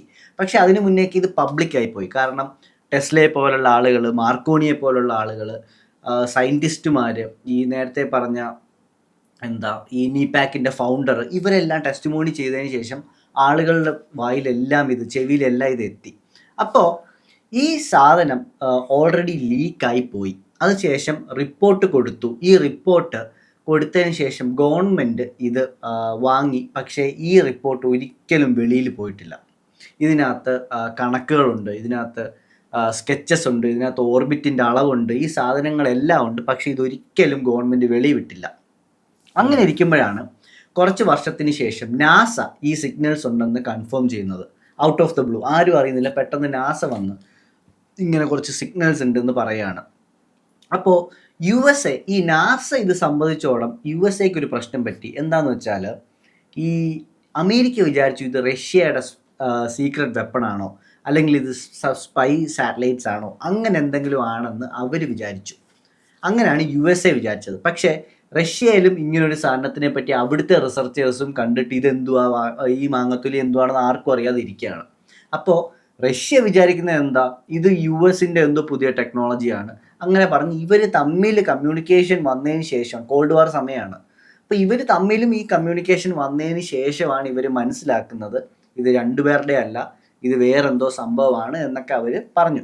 അപ്പോൾ കുറച്ച് വർഷങ്ങൾക്ക് ശേഷം വെനിസ്വേലൻ ഗവൺമെൻറ് ഈ സ്പുട്നിക് 1 ഒബ്സർവ് ചെയ്തുകൊണ്ടിരിക്കുകയാണ്. അപ്പോൾ ഇവർ വേറൊരു സാധനത്തിനെ കണ്ടുപിടിച്ചു. അവരാദ്യമേ വിചാരിച്ചത് സ്പുട്നിക് 1 ആണെന്ന്. പക്ഷേ ചെറിയ പ്രശ്നങ്ങളുണ്ട് ഇതിനകത്ത്. സ്പുട്നിക് 1 എന്ന് പറഞ്ഞാൽ പ്രോ ഗ്രേഡ് സാറ്റലൈറ്റ് എന്നാണ് പറയുന്നത്. പ്രോ ഗ്രേഡ് സാറ്റലൈറ്റ് എന്ന് പറഞ്ഞാൽ ഭൂമി ഇങ്ങനെ കറങ്ങുന്നത് വെസ്റ്റ് ടു ഈസ്റ്റ് കറങ്ങിക്കൊണ്ടിരിക്കുകയാണെന്ന് വെച്ചോ. അപ്പോൾ അതിൻ്റെ കൂടെ കറങ്ങുന്ന സാറ്റലൈറ്റ്സ് ആണ് പ്രോ ഗ്രേഡ് സാറ്റലൈറ്റ്സ്. പക്ഷേ ഈ സ്പുട്നിക് 1 നോക്കാൻ നേരത്ത് കിട്ടിയ മറ്റേ സാറ്റലൈറ്റ് എന്ന് പറഞ്ഞാൽ റെട്രോഗ്രേഡ് സാറ്റലൈറ്റ് എന്നാണ് പറയുന്നത്. റെട്രോഗ്രേഡ് സാറ്റലൈറ്റ് എന്ന് പറഞ്ഞാൽ ഭൂമി ഇങ്ങനെ വെസ്റ്റ് ടു ഈസ്റ്റ് കറങ്ങിക്കൊണ്ടിരിക്കുമ്പോൾ ഈ സാറ്റലൈറ്റ് ഈസ്റ്റ് ടു വെസ്റ്റ് ആണ് കറങ്ങിക്കൊണ്ടിരിക്കുന്നത്. എന്ന് പറഞ്ഞാൽ ഭൂമിയുടെ ഓപ്പോസിറ്റ് സ്പിന്നിനാണ് പോകുന്നത്. അപ്പോൾ നിങ്ങൾ ചോദിക്കാം അതിനെന്താ അങ്ങനെ കറങ്ങിക്കൂടെ, ഇങ്ങനെ കറങ്ങിക്കൂടെ, ഏത് സാറ്റലൈറ്റ്സ് അങ്ങനെയൊക്കെയാണെന്ന് ചോദിക്കാം. പക്ഷേ അതിനകത്തൊരു ചെറിയ കാര്യം എന്ന് പറഞ്ഞാൽ ഈ റെട്രോഗ്രേഡ് ടെക്നോളജി അന്ന് എക്സിസ്റ്റ് പോലും ചെയ്യുന്നില്ല. നമ്മളത് ഫ്യൂച്ചറിൽ അച്ചീവ് ചെയ്യാൻ വെച്ചിരിക്കുന്ന വലിയൊരു മൈൽ സ്റ്റോണാണ് ഈ റെട്രോഗ്രേഡ് ടെക്നോളജി എന്ന് പറഞ്ഞാൽ. അതിന് ഒത്തിരി അഡ്വാൻറ്റേജ് ഉണ്ട്, അതിന് ഒത്തിരി ഗുണങ്ങളുണ്ട്. അപ്പം ഈ സാധനം വന്നതോടെ ലോകം മുഴുവൻ ഇതിനെപ്പറ്റി അറിഞ്ഞു. കാരണം വേറൊരു രാജ്യമാണ്, വെനിസ്വേലൻ ഗവൺമെൻറ്റിൻ്റെ ഒബ്സർവേറ്ററി എന്നാണ് ഈ കാര്യങ്ങൾ വെളി വരുന്നത്. അപ്പം ലോകത്ത് റഷ്യ, അമേരിക്ക, ഫ്രാൻസ്, ജർമ്മനി, ഈ രാജ്യങ്ങളെല്ലാം നമുക്കൊന്നും അറിയാത്തൊരു ആർട്ടിഫിഷ്യൽ സാറ്റലൈറ്റ്, അതും നമുക്ക് ഇതുവരെ വിടാൻ പറ്റാത്തൊരു ഓർബിറ്റിൽ കൂടി കറങ്ങിക്കൊണ്ടിരിക്കുകയാണ്. അപ്പോൾ ഫെബ്രുവരി 10, 1960, ഞാൻ ഇച്ചിരി കൂടെ കഥ പറഞ്ഞിട്ട് നമ്മൾ ഇതിൻ്റെ ഹിസ്റ്റോറിക്കലും മിത്തോളജിക്കലുമായിട്ടുള്ള കണക്ഷൻസും കൂടെ പറയുമ്പോൾ നിങ്ങൾക്ക് ഇതിനെപ്പറ്റി മനസ്സിലാവും. അപ്പോൾ ഫെബ്രുവരി 10, 1960 US-ൻ്റെ ഡിഫൻസ് വിങ് ഇതിനെപ്പറ്റി അക്നോളജ് ചെയ്തു. കാരണം നാസ ഇതിനെ കൺഫേം ചെയ്തു. ഞാൻ നേരത്തെ പറഞ്ഞ പോലെ ലോകത്തിലെ എല്ലാ ഗവൺമെൻറ്സും, ഒബ്സർവേറ്ററി ഉള്ള എല്ലാ ഗവൺമെൻറ്സും ഇതിനെപ്പറ്റി അക്നോളജ് ചെയ്തു. അങ്ങനെ ഇത് ഓർബിറ്റൽ ത്രെട്ട് ആണെന്നും അങ്ങനെ ഒരു ത്രെട്ട് സ്പേസിൽ പ്രസൻ്റ് ആണെന്നും പറഞ്ഞ് നാസയുടെ ഡിഫൻസ് വിങ് ഇതിനെ ഡിഫൻസിൻ്റെ വെബ്സൈറ്റിൽ അപ്ഡേറ്റ് ചെയ്തു. എന്നിട്ട് നാസ ഡിഫൻസ് വെബ്സൈറ്റിൽ പറഞ്ഞിട്ടുണ്ട്, ഞങ്ങൾ കഴിഞ്ഞ 4 വീക്സ് കൊണ്ട് ഇതിനെ ട്രാക്ക് ചെയ്തുകൊണ്ടിരിക്കുകയാണ്, ലൈവായിട്ട് ട്രാക്ക് ചെയ്തുകൊണ്ടിരിക്കുകയാണ്. ഇതിൻ്റെ മൂവ്മെൻറ്റ്സ് നമുക്ക് മനസ്സിലാവുന്നുണ്ട്, ഇതിൻ്റെ കുറേ ഡീറ്റെയിൽസ് നമുക്ക് കിട്ടുന്നുണ്ട്. പക്ഷേ ഇതിൻ്റെ ഒറിജിൻ, ഇതിൻ്റെ പർപ്പസ്, ഈ 2 ചോദ്യത്തിന് ഒരു ഉത്തരവില്ല. അങ്ങനെ ഈ ഒറിജിനും പർപ്പസും അമേരിക്കയ്ക്കും അറിഞ്ഞുകൂടാ, റഷ്യയ്ക്കും അറിഞ്ഞുകൂടാ, ഒരു രാജ്യത്തിനും അറിഞ്ഞുകൂടാ. അങ്ങനെ അമേരിക്ക ഗ്രൂമൻ എയർക്രാഫ്റ്റ് എന്ന് പറയുന്ന ഒരു മിലിറ്ററി കോൺട്രാക്ടറാണ്. കോൺട്രാക്ടർ എന്ന് പറഞ്ഞാൽ ഒരാളല്ല, ഗ്രൂമൻ എയർക്രാഫ്റ്റ് എന്ന് പറഞ്ഞാൽ ഒരു കമ്പനിയാണ്, മിലിറ്ററി കോൺട്രാക്ട് കമ്പനിയാണ്. അവർക്ക് ഒരു കോൺട്രാക്റ്റ് കൊടുത്തു. ഏത് പ്ലെയിൻ ഉപയോഗിച്ചോ, എന്ത് ടെക്നോളജി വേണമെങ്കിലും ഉപയോഗിച്ചോ, മുകളിൽ പോയി ഈ സാധനത്തിനെ ട്രാക്ക് ചെയ്ത് ഇതിൻ്റെ ഫോട്ടോഗ്രാഫ് എടുത്തുകൊണ്ട് തിരിച്ചു വരണം. അങ്ങനെ ഓഗസ്റ്റ് 1960 ഈ വർഷങ്ങൾക്ക് ശേഷം ഈ മിഷൻ കംപ്ലീറ്റ് ചെയ്തു. മിഷൻ റിപ്പോർട്ട് സബ്മിറ്റ് ചെയ്തേണ്ടത് നാസയ്ക്കായിരുന്നു. പോകുന്നവരെ തിരിച്ചു വന്നപ്പോൾ സബ്മിറ്റിംഗ് ടു പെൻറ്റഗണായി. നാസയ്ക്ക് ആ റിപ്പോർട്ട്സ് ഇന്ന് വരെ കിട്ടിയിട്ടില്ല. പെൻറ്റഗണാക്കി റിപ്പോർട്ട് കിട്ടിയിട്ടുണ്ട്, റിപ്പോർട്ട്സ് കിട്ടിയിട്ടുണ്ട്, ഫോട്ടോഗ്രാഫ്സ് കിട്ടിയിട്ടുണ്ട്. ഇതുവരെ ആ റിപ്പോർട്ടും ആ ഫോട്ടോഗ്രാഫ്സും റിലീസായിട്ടില്ല, പബ്ലിക്കിന് കിട്ടിയിട്ടേ ഇല്ല. പക്ഷെ അത് കൈമാറിയത് റെക്കോർഡിക്കലാണ്. പ്രസിൻ്റെ ഒക്കെ മുന്നിൽ വെച്ച് കൈമാറുന്നു, കൊണ്ടുപോകുന്നു, പിന്നെ അതിനെപ്പറ്റി ഒരു ന്യൂസും ഇല്ല. അങ്ങനെ 1961 മെയ്യിൽ സ്മിത്സോണിയൻ ഒബ്സർവേറ്ററിയിൽ, ഹോവാർഡിൽ വെച്ചുള്ള സ്മിത്സോണിയൻ ഒബ്സർവേറ്ററിയിൽ ഒരു പ്രസ് മീറ്റിംഗ് നടക്കുകയാണ്. അവിടെ അവർ അനൗൺസ് ചെയ്യുവാണ്, സ്മിത്സോണിയൻ ഒബ്സർവേറ്ററിയുടെ ഭാരവാഹികൾ അനൗൺസ് ചെയ്യാണ്, ഇങ്ങനൊരു സാറ്റലൈറ്റ് ഞങ്ങളും കണ്ടുപിടിച്ചു. ഇത് ഒരു മിത്തോളജി അല്ല, ഇതൊരു സത്യമായ കാര്യമാണ്. പക്ഷേ ഈ സാറ്റലൈറ്റിനെ പറ്റി ഒരു ഡേറ്റയും ഞങ്ങൾക്ക് കിട്ടുന്നില്ല. എല്ലാ ലോകത്തിലുള്ള ഒബ്സർവേറ്ററീസും ഞങ്ങളുമായി സഹകരിക്കുക, ഈ സാറ്റലൈറ്റിനെ നിങ്ങൾ ട്രാക്ക് ചെയ്യുക, ഞങ്ങളുടെ കയ്യിലുള്ള ഇൻഫോ നിങ്ങൾക്കും തരും, നിങ്ങളുടെ കയ്യിലുള്ള ഇൻഫോ ഞങ്ങൾക്കും തരിക. ഇത് എല്ലാവർക്കും കൂടി ഒരുമിച്ച് പോയാലേ ഇത് എന്താണെന്ന് കണ്ടുപിടിക്കാൻ പറ്റൂ. കാരണം ഇതിൻ്റെ മൂവ്മെൻറ്റ് ഇന്നിപ്പോൾ അമേരിക്കയിലാണ്. ഈ റെട്രോഗ്രേഡിൻ്റെ പ്രശ്നമാണ്, ഭൂമി കറങ്ങുന്നതിനെക്കാട്ടിയും ഓപ്പോസിറ്റാണ് കറങ്ങുന്നത്. ഇതിന് ചെറുതായിട്ട് സ്പീഡ് കൂട്ടിക്കഴിഞ്ഞാൽ കുറച്ച് കഴിഞ്ഞാലോ ഇതിൻ്റെ ഓർബിറ്റിൽ ഭയങ്കര വ്യത്യാസം വരും. കാരണം ഭൂമിയും കറങ്ങിക്കൊണ്ടിരിക്കുക. അപ്പോൾ ഇത് എവിടുന്നാണ്, ഇതിൻ്റെ റെഗുലാരിറ്റി അല്ല, ഇതെങ്ങനെയാണെന്ന് കണ്ടുപിടിക്കാൻ വേണ്ടി ലോകത്തെ ഒബ്സർവേറ്ററീസ് എല്ലാം കൂടെ വരാൻ വേണ്ടിയാണ് മെയ് 1961 സ്മിത്സോണിയൻ ഒബ്സർവേറ്ററിയിൽ ഈ ഒരു പ്രസ് മീറ്റിംഗ് നടത്തിയത്. എന്നിട്ട് പാരീസ് ലബോറട്ടറിയിൽ, ഫ്രാൻസിൽ പാരീസ് ലബോറട്ടറിയിൽ ജാക്വസ് വാലി എന്ന് പറയുന്ന ഒരു വലിയ സയൻറ്റിസ്റ്റാണ്. പുള്ളി അടിപൊളി സാധനമാണ്. അപ്പോൾ പുള്ളി ഇതിനെ ഒബ്സർവ് ചെയ്തു, ഇതിനെ ട്രാക്ക് ചെയ്തു, ഇതിനെ ഫിലിമും ചെയ്തിട്ടുണ്ട്, ഒബ്സർവേറ്ററിയിൽ ഫിലിം ചെയ്തിട്ടുണ്ട്. അപ്പോൾ പുള്ളി ഇതെല്ലാം ചെയ്ത് വർഷങ്ങളെടുത്ത് പഠിച്ചതിന് ശേഷം പുള്ളിയുടെ ഫൈൻഡിങ്സ് വെളിയിൽ വിട്ടു. അതിനകത്ത് 2 മേജർ കാര്യങ്ങളാണ് പുള്ളി പറഞ്ഞത്. ഒന്നെന്ന് പറഞ്ഞു കഴിഞ്ഞാൽ ഈ സാറ്റലൈറ്റ് പോളാർ ഓർബിറ്റിലാണ് ഉള്ളത്. പോളാർ ഓർബിറ്റിൽ ഉള്ളത് എന്ന് പറഞ്ഞു കഴിഞ്ഞാൽ അന്നത്തെ ടെക്നോളജി വെച്ച് പോളാർ ഓർബിറ്റിലേക്ക് സാറ്റലൈറ്റിനെ നമുക്ക് വിടാൻ ടെക്നോളജി ഇല്ല. ഇനി പോളാർ ഓർബിറ്റ് എന്താന്ന് പറഞ്ഞു കഴിഞ്ഞാൽ ഞാൻ കാണിച്ചു തരാം. ഭൂമി ഇങ്ങനെ കറങ്ങിക്കൊണ്ടിരിക്കുകയാണെന്ന് വെച്ചോ, സൈഡ് ടു സൈഡ്. അപ്പോൾ നമ്മളുടെ വിടുന്ന സാറ്റലൈറ്റ്സ് എല്ലാം ഇങ്ങനെയാണ് കറങ്ങുന്നത്. ഭൂമി ഇങ്ങനെ കറങ്ങും, സാറ്റലൈറ്റ് കൂടെ കറങ്ങും. ഇപ്പം ഇന്ത്യ വിടുന്ന ഒരു സാറ്റലൈറ്റ് ആണ് മോളിൽ പോയി, ഇപ്പോൾ ഈ തമ്പാണ് ഇന്ത്യ എങ്കിൽ ഈ സാറ്റലൈറ്റ് സ്പേസിൽ വന്ന് ഇവിടെ ടൈഡലി ലോക്ക് ആയി കഴിഞ്ഞാൽ ഇന്ത്യ എവിടെ പോകുന്നോ അതിൻ്റെ കൂടെ പോകും. അപ്പോൾ അതാണ് കമ്മ്യൂണിക്കേഷൻ സാറ്റലൈറ്റ്. എപ്പോഴും ഇന്ത്യ ആയിരിക്കും ഫേസ് ചെയ്യുന്നത്. അപ്പോൾ ഇന്ത്യയിൽ നിന്ന് അമേരിക്കയിലോട്ട് പോകണമെങ്കിൽ ഇവർക്ക് ബ്രേക്ക് ചെയ്യണം, മറ്റേത് ചെയ്യണം, മാസങ്ങളെടുത്ത് അങ്ങോട്ട് പോകണം. പക്ഷേ പോളാർ ഓർബിറ്റ് എന്ന് പറഞ്ഞു കഴിഞ്ഞാൽ എങ്ങനെയാണെന്ന് അറിയാമോ? മോളിൽ നിന്ന് താഴേക്ക് പോൾ ടു പോളാണ് കറങ്ങുന്നത്. എന്ന് വെച്ചാൽ ഇപ്പോൾ ഇവ മോളിൽ നിൽക്കുവാന്ന് വെച്ചോ, മോളിൽ നിൽക്കുമ്പോൾ തന്നെ ഇവന് ഭൂമിയുടെ ഏകദേശം പകുതി സൈഡും കാണാം. അത് മാത്രമല്ല ഇവനൊന്നും ചെയ്യണ്ട, ഇവൻ വെറുതെ നിന്നാൽ മതി. ഭൂമി ഫുള്ള് കറങ്ങിക്കൊണ്ടിരിക്കുന്നുണ്ട്. ഇവന് ഭൂമിയിലേക്കുള്ള പകുതി ഭാഗം എപ്പോഴും ആക്സസബിൾ ആണ്. അത് മാത്രമല്ല ഭൂമി കറങ്ങുന്നതുകൊണ്ട് ഇവന് ഭൂമിയുടെ അടുത്ത ഭാഗം അടുത്ത 12 മണിക്കൂർ കഴിയുമ്പോൾ കിട്ടും. രാവിലെ അമേരിക്ക ആണെങ്കിൽ വൈകിട്ട് ഇന്ത്യ ആവും, വൈകിട്ട് ഇന്ത്യ ആണെങ്കിൽ അടുത്ത ഒരു 2 മണിക്കൂർ കഴിയുമ്പോൾ ചൈനയിൽ പോകും. എന്നാൽ ലോകം മുഴുവൻ നമുക്ക് ഒബ്സർവ് ചെയ്യണമെങ്കിൽ, ലോകം മുഴുവൻ നമുക്ക് ഒരു ദിവസം കൊണ്ട് എത്തണമെങ്കിൽ നമ്മൾ പോളാർ ഓർബിറ്റിലാണ് സാറ്റലൈറ്റ്സ് വിടുക. ഇപ്പോഴും നമ്മളുടെ എല്ലാ രാജ്യങ്ങളുടെയും സ്പൈ സാറ്റലൈറ്റ്സ്, നമ്മളുടെ എല്ലാ രാജ്യങ്ങളുടെയും വെപ്പൺ സാറ്റലൈറ്റ്സ്, ഇതെല്ലാം പോളാർ ഓർബിറ്റിലാണ് വിട്ടേക്കുന്നത്. കാരണം എല്ലാ രാജ്യത്തിൻ്റെയും മണ്ടയിൽ നമുക്ക് കണ്ണുവെക്കാം. അപ്പോൾ ഇതാണ് സാധനം. ഇനി രണ്ടാമത്തെ ഫൈൻഡിങ് എന്താന്ന് വെച്ചാൽ, ഈ സാധനം നമ്മൾ കണ്ടുപിടിച്ചതെന്ന് പറഞ്ഞാൽ ഭയങ്കര വലിയൊരു സാധനമാണ്. ഇതിൻ്റെ സൈസ് എത്രയുണ്ടെന്ന് പറഞ്ഞാൽ ഈ സാറ്റലൈറ്റ് ഒരു വലിയ ഓയിൽ ടാങ്കറിൻ്റെ അത്രയും സൈസ് ഉണ്ട്. വലിയ ലോറി, നമ്മൾ റോഡിൽ കൂടെ ഒക്കെ പോകുമ്പോൾ ഓയിൽ ടാങ്കർ പോവില്ലേ, അതിൻ്റെ വലുതിൻ്റെ സൈസ് ഉണ്ട്. വെയിറ്റ് എത്രയാണ് ഓർബിറ്റ് വെച്ച് നോക്കിയപ്പോൾ 15,000 കിലോയാണ് ഇതിൻ്റെ വെയിറ്റ് വരുന്നത്, 15 ടൺസ്. അപ്പോൾ 15 ടൺ വരുന്ന ഒരു സാധനത്തിന് റഷ്യ അല്ല അമേരിക്ക അല്ല ഇവരെല്ലാം കൂടെ എടുത്തുകൊണ്ട് പോയാലും മോളിൽ വെക്കാനുള്ള ടെക്നോളജി അന്ന് ഒരു റോക്കറ്റിനും ഇല്ല. മാത്രമല്ല അന്ന് ലോകത്തുള്ള എല്ലാ റോക്കറ്റും കൂടെ പൊക്കി വിട്ടാൽ പോലും 15,000 കിലോ കൊണ്ടുപോകാൻ പറ്റൂല. Payload 15,000 kilo. അപ്പോൾ അങ്ങനെ വന്നപ്പോൾ അവർക്ക് ഫിയർ ആയി തുടങ്ങി. കാരണം ഈ സാധനം എന്താണെന്ന് കണ്ടുപിടിക്കണം. കാരണം ഈ സാധനം നമുക്ക് കണ്ടുപിടിക്കാൻ പറ്റിയില്ലെങ്കിൽ ഇതിൻ്റെ എന്താ പറയുന്നത്, ന്യൂസ് വെളിയിലെല്ലാം പൊയ്ക്കൊണ്ടിരിക്കുവാണ്. ഒന്ന്, ആളുകൾക്ക് ഭീതി ഉണ്ടാവും. 2, ഗവൺമെൻറ്റ്സ് ഇത്രയും മാങ്ങയാണ് ചക്കയാണെന്നൊക്കെ പറയുമ്പോൾ ഇവർക്ക് ഇത് എന്താണെന്ന് കണ്ടുപിടിക്കാനുള്ള കഴിവ് പോലും ഇല്ല. അപ്പോൾ അങ്ങനെ ഒരു കാര്യം വന്നപ്പോൾ ഇവർ തിരിച്ചു വന്ന് ഫോട്ടോഗ്രാഫ്സ്, ഇവർ എല്ലാ പെൻറ്റഗൺ, ഈ ഞാൻ പറഞ്ഞില്ലേ ഈ വാലി എന്ന് പറയുന്ന ഈ 2 ഫൈൻഡിങ്സും വെളിവിട്ട ആൾ, ഇയാൾക്ക് എന്ത് പറ്റിയെന്നറിയാമോ? എല്ലാ ഫോട്ടോഗ്രാഫ്സും, എല്ലാ ഫൈൻഡിങ്സും, എല്ലാ പേപ്പർ വർക്കും, ഈ 15,000 ടണ്ണ് കാൽക്കുലേറ്റ് ചെയ്തതും, ഈ സാധനത്തിൻ്റെ ഓർബിറ്റും പോളാർ ഓർബിറ്റിൻ്റെ ഇക്വേഷൻസും ഓഫീസ് പെൻറ്റഗൺ റെയ്ഡ് ചെയ്തു. Every paper, every equipment, even his pencil was ceased. ലോകത്ത് പിന്നെ അതാരും കണ്ടിട്ടില്ല. മനസ്സിലായോ?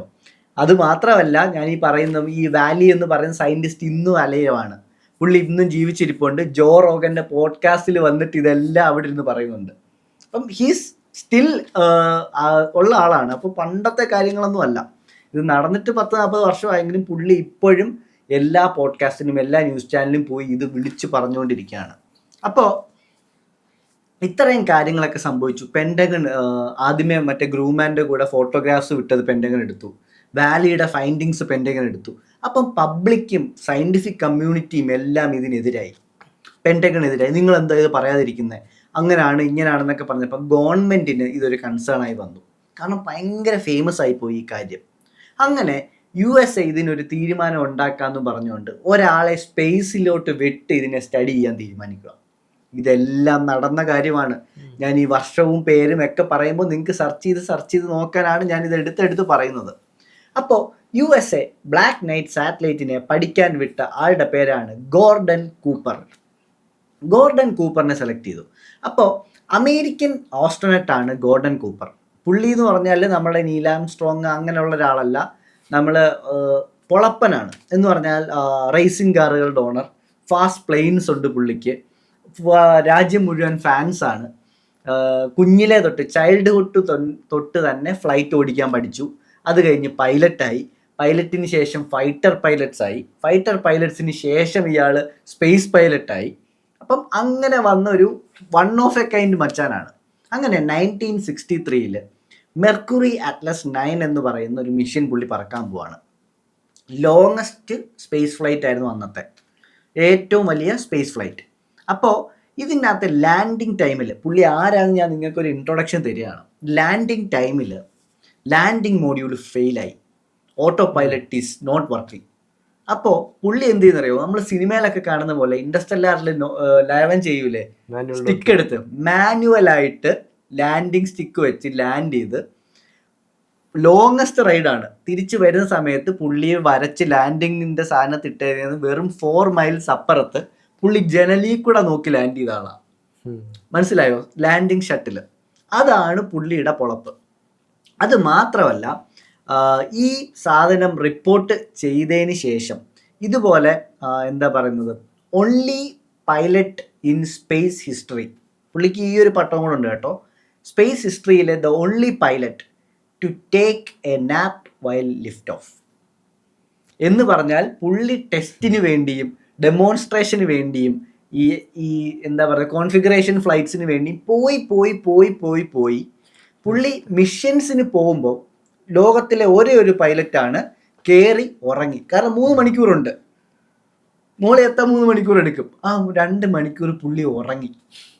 അതാണ് ഈ പുള്ളി. അപ്പോൾ ഇതിനെ പറ്റിയാണ് ഞാൻ പറഞ്ഞത്, പുള്ളിയുടെ ഒരു ഇൻട്രൊഡക്ഷൻ തന്നെയാണ്. അപ്പോൾ ഈ മെർക്കുറി 9 സമയത്ത് കൂപ്പർ എന്ന് പറയുന്ന ആൾ ഒരു ഗ്രീൻ ഒബ്ജക്റ്റ് സ്പേസിൽ റിപ്പോർട്ട് ചെയ്തു. എന്ന് പറഞ്ഞാൽ ഒരു കാർ അല്ലെങ്കിൽ ലോറിയുടെ വലിപ്പമെന്ന് അയാൾ പറഞ്ഞേക്കുന്നത്. ഗ്രീൻ ഒബ്ജക്റ്റ് ഞാൻ കണ്ടു, ഞാനത് റെക്കോർഡ് ചെയ്തു, എന്നിട്ട് അത് ഞാൻ ഫ്ലൈറ്റ് ക്രൂവിൽ താഴേക്ക് പാസ് ചെയ്തു ഭൂമിയിലുള്ളവർക്ക്. അങ്ങനെ ഈ ഗ്രൗണ്ട് ക്രൂവും ഇത് ഉണ്ടെന്ന് കൺഫേം ചെയ്തു. കാരണം അവർക്ക് റേഡാർ സിസ്റ്റംസ് ഒക്കെ ഉണ്ടല്ലോ.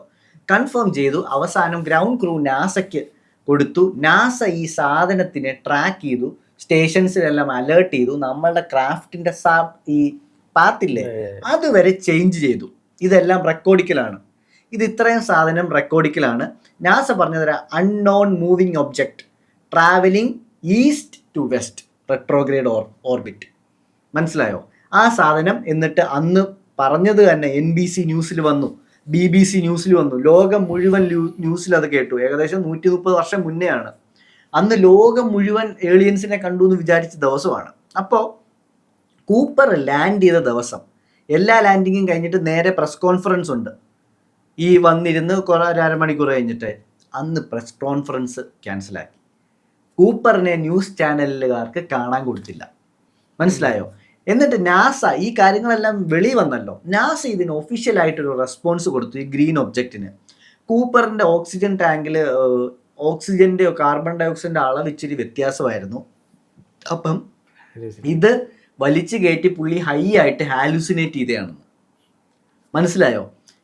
ഈ പുള്ളി എന്തോരം പൊളപ്പനാന്ന് ഞാൻ കുറച്ച് മുമ്പ് പറഞ്ഞേ ഉള്ളൂ. അണ്ടർ പ്രഷറിൽ ആകാശത്തുനിന്ന് താഴോട്ട് വരുമ്പം സ്റ്റിയറിംഗ് കേടായ വണ്ടിയെ മാനുവൽ ഫ്ലൈറ്റ് എടുത്ത് ജനലിൽ കൂടെ നോക്കി ലാൻഡ് ചെയ്ത മനുഷ്യനാണ് അണ്ടർ പ്രഷറിൽ. അതേ മനുഷ്യൻ തന്നെയാണ് ഇവിടുന്ന് ലിഫ്റ്റ് ഓഫ് ചെയ്ത് മുകളിലോട്ട് പോകുമ്പോൾ എനിക്ക് 3 മണിക്കൂർ ഒന്നും ചെയ്യാനില്ല എന്ന് പറഞ്ഞ് അതിൽ കിടന്നുറങ്ങിയ മനുഷ്യൻ. പുള്ളി ഹാലൂസിനേറ്റ് ചെയ്തതാണെന്ന്. അതാണ് ഒഫീഷ്യൽ നാസയുടെ സ്റ്റേറ്റ്മെൻറ്റ്. ഇപ്പോഴും വെബ്സൈറ്റിലുണ്ട്, നിങ്ങൾക്ക് നോക്കാം. അപ്പോൾ ആളുകൾ ചോദിച്ചു, അങ്ങനെയാണെങ്കിൽ ഗ്രൗണ്ട് സ്റ്റാഫ് റിപ്പോർട്ട് ചെയ്തതോ? നിങ്ങൾ എന്തിനാ ഫ്ലൈറ്റിൻ്റെ പാത്ത് മാറ്റിയത്? നാസ എന്തിനാണ് ഇത് അനൗൺസ് ചെയ്തത്? ന്യൂസൊക്കെ എവിടുന്ന് വന്നു? No reply. ഇതിനൊന്നും ഒരു എക്സ്പ്ലനേഷനോ ഒരു കാര്യങ്ങളോ വന്നിട്ടില്ല. അതുപോലെ തന്നെ റിട്ടയർമെന്റ് വരെ ഈ ഗോർഡൻ എന്ന് പറയുന്ന ആൾ ഇതിനെപ്പറ്റി സംസാരിച്ചിട്ടില്ല. ഒന്നും ഇതിനെപ്പറ്റി ഒരു വാക്കോ പറഞ്ഞിട്ടില്ല. ഇയാൾക്ക് യൂണിഫോമിലോ റിട്ടയർമെന്റ് വരെയോ പ്രസ് മീറ്റിംഗ്സ് പോലും കൊടുത്തിട്ടില്ല. മനസ്സിലായോ? ഒഫീഷ്യലായിട്ട് പുള്ളി ഇതിന് ശേഷം റിട്ടയർമെന്റിന് ശേഷം ലോകത്തുള്ള എല്ലാ ന്യൂസ് ചാനലിലും പോയി ഈ സാധനത്തിനെ പറ്റി പറയുക. എന്നിട്ട് ഇത് പറഞ്ഞപ്പോൾ പുള്ളിയും പറഞ്ഞു, എനിക്ക് ഒഫീഷ്യൽ റൂൾ ഉണ്ടായിരുന്നു, ഞാൻ റിട്ടയർ ആവുന്നവരെ ഈ സാധനത്തിനെ പറ്റി മിണ്ടാൻ പാടില്ല, മിണ്ടിക്കഴിഞ്ഞാൽ ലോ ബ്രേക്ക് ചെയ്യാണ്, കോൺഫിഡൻഷ്യാലിറ്റി ഉണ്ടല്ലോ അത് ബ്രേക്ക് ചെയ്യാണ്, എനിക്ക് കോർട്ട് മാർഷലാണ് വരുന്നത്, അതുകൊണ്ട് ഞാൻ ഇത്ര നാൾ മിണ്ടിയില്ല, ഞാൻ എൻ്റെ ഡ്യൂട്ടി ബൗണ്ടായിട്ട് ചെയ്യേണ്ട കാര്യങ്ങൾ ചെയ്തു. അങ്ങനെ ലോകത്തിലെ എല്ലാ സ്ഥലത്തും രാജ്യങ്ങളിലും ഇയാൾ പോയി ഇത് പറയാണ്. എന്നിട്ട് പറയുന്നത് ഹൺഡ്രഡ്സ് ഓഫ് സൈറ്റിങ്സ് നമുക്ക് ഈ സാറ്റലൈറ്റിൽ കിട്ടിയിട്ടുണ്ട്, ഇതെല്ലാം ഗവൺമെൻറ് കവറപ്പ് ചെയ്യാണ്. എന്നിട്ട് ഇയാളുടെ റെക്കോർഡ്സും വലിയ കാര്യങ്ങളും ഒക്കെ കാരണം ഇയാളെ UN ഒന്ന് അഡ്രസ്സ് ചെയ്യാൻ യുണൈറ്റഡ് നേഷൻസ് വിളിച്ചു. യുണൈറ്റഡ് നേഷൻസിൽ ആദ്യമായിട്ടാണ് ഒരു അസ്ട്രോനോട്ടൊക്കെ വന്ന് അഡ്രസ്സ് ചെയ്യുന്നത്. കാരണം ഒരു ഇൻസ്പിറേഷന് വേണ്ടിയാണ് ചെയ്തത്. അയാൾ അന്ന് ആകെ 2 മിനിറ്റിൽ അയാൾ 1.5 മിനിറ്റ് പറഞ്ഞത് ഇതിനെ പറ്റിയാണ്. ഇങ്ങനൊരു സാധനമുണ്ട്, ഞാൻ കള്ളം പറയുമല്ല, ഞാൻ ഇവിടെയും വന്ന് നിങ്ങളോട് പറയാണ് ഇതിനെപ്പറ്റി അന്വേഷിക്കുക എന്ന് പറഞ്ഞിട്ട് അയാൾ ഇറങ്ങിപ്പോയി. 1970s നമുക്ക് ഷുവറായി അവിടെ എന്തോ ഉണ്ടെന്ന്. കാരണം ഇത്രയും നേരം ഞാൻ പറഞ്ഞു വന്നത് ഈ പോയിന്റിലേക്കാണ്. US defence department, French observatory, NASA, Tesla, Marconi, NASA astronauts, German observatory, US marine കോർപ്സിൻ്റെ മാർഷൽ, സ്വിറ്റ്സർലൻഡിൻ്റെ റേഡിയോഗ്രാഫി, പെൻറ്റഗൺ കവറപ്പ്, ഈ കാര്യങ്ങളെല്ലാം വന്നതിന് ശേഷം ലോകം മുഴുവൻ മനസ്സിലായി ഇത് കൺഫേംഡ് ആയിട്ടുള്ള കാര്യമാണെന്ന്. പക്ഷേ വേറൊരു പ്രശ്നമുണ്ട്. ഇത് എന്താണ്? ഇത് എവിടെ നിന്ന് വന്നു? ഇതാരവിടെ കൊണ്ടുവച്ചു? ഇതെന്തിനാണ് അവിടെ ഇരിക്കുന്നത്? ഈ വൈ എന്നുള്ള ചോദ്യം 4 വൈയും നമുക്ക് കിട്ടിയിട്ടില്ല. കാരണം ഇതിനെപ്പറ്റി അന്വേഷിക്കാൻ നമുക്കന്ന് ടെക്നോളജികളും കാര്യങ്ങളും ഇല്ല എന്ന് നമ്മൾ പറഞ്ഞിരുന്നെങ്കിലും അതല്ല കാര്യം. നമ്മൾ സാറ്റലൈറ്റ് വിടുന്ന സമയമാണത്, സ്പുട്നിക് ഒക്കെ വിട്ട് കഴിഞ്ഞു. അതിനുശേഷം ഇതിനെല്ലാം ഉള്ള ആൻസർ നമുക്ക് 1973 കിട്ടി. ഡൺകൻ ലെനോൺ എന്ന് പറയുന്ന സ്കോട്ട്ലാൻഡിലെ ഒരു സയൻറ്റിസ്റ്റ്, പുള്ളി ഈ LDEs ഡേറ്റ ഫുള്ള് എടുത്ത് അനാലിസിസ് ചെയ്ത് വെച്ചേക്കാണ്. എന്ന് പറഞ്ഞാൽ അമേരിക്കയിൽ നിന്ന് കൊടുത്തതും നമ്മുടെ സ്കോട്ട്ലൻഡിൽ നിന്ന് കൊടുത്തതുമായിട്ടുള്ള എല്ലാ ഡേറ്റയും പുള്ളി എടുത്തിട്ട് ഈ LDEs, ഈ ബ്ലാക്ക് നൈറ്റ് സാറ്റലൈറ്റിൽ നിന്ന് വന്ന സാധനങ്ങൾ അനാലിസിസ് ചെയ്തുകൊണ്ടിരിക്കുകയാണ്. അപ്പോൾ പുള്ളി ഒരു പാറ്റേൺ ഇതിൽ റെക്കഗ്നൈസ് ചെയ്തു. പാറ്റേൺ എന്ന് പറഞ്ഞാൽ വേറെ ആരും കാണാത്ത പുള്ളി കണ്ട ഒരു പാറ്റേൺ ആണ്. പുള്ളി പക്ഷേ നോക്കിയപ്പോൾ ഈ പാറ്റേൺ നോക്കണോ, കാരണം this is basic stuff, very basic ആണ്, സിമ്പിൾ ആയിട്ടുള്ള സാധനമാണ്, എന്നാലും നോക്കിയേക്കാം എന്ന് പറഞ്ഞിട്ട് പുള്ളി ആ പാറ്റേണിനെ അൺവെയിൽ ചെയ്തു. ആ പാറ്റേണിൻ്റെ ഉള്ളിൽ ഒരു മെസ്സേജ് ഉണ്ടായിരുന്നു. ആ മെസ്സേജിൻ്റെ ഉള്ളിൽ ഒരു മാപ്പ്. ഇതാണ് ഈ പോഡ്കാസ്റ്റിലെ ഇന്നത്തെ ടോപ്പിക്. ഡൺകൻ ലെനോൺ അൺവെയിൽ ചെയ്ത ബ്ലാക്ക് നൈറ്റ് സാറ്റലൈറ്റിൻ്റെ മെസ്സേജ് എന്ന് പറഞ്ഞാൽ 1973 പുള്ളി പബ്ലിഷ് ചെയ്തു. എന്ന് പറഞ്ഞാൽ ഇത് പുള്ളി പബ്ലിഷ് ചെയ്ത കാര്യമാണ്. ഒരു ഹിഡൻ മെസ്സേജ് ബ്ലാക്ക് നൈറ്റ് സാറ്റലൈറ്റിൻ്റെ ഡേറ്റയിൽ നിന്ന് കിട്ടി. ഈ ഡേറ്റ എന്ന് പറഞ്ഞു കഴിഞ്ഞാൽ ബ്ലാക്ക് നൈറ്റ് സാറ്റലൈറ്റിൽ നിന്ന് വരുന്ന communication beep beep beep beep beep beep, അത് കഴിഞ്ഞ് പിന്നെയും ഇത് തുടരും. ഞാൻ പറഞ്ഞില്ലേ, റെഗുലർ ആയിട്ടാണ് വരുന്നത്. റെഗുലർ ആയിട്ട് വരുന്നത് ആർട്ടിഫിഷ്യലായിട്ട് മാത്രമേ വരത്തുള്ളൂ.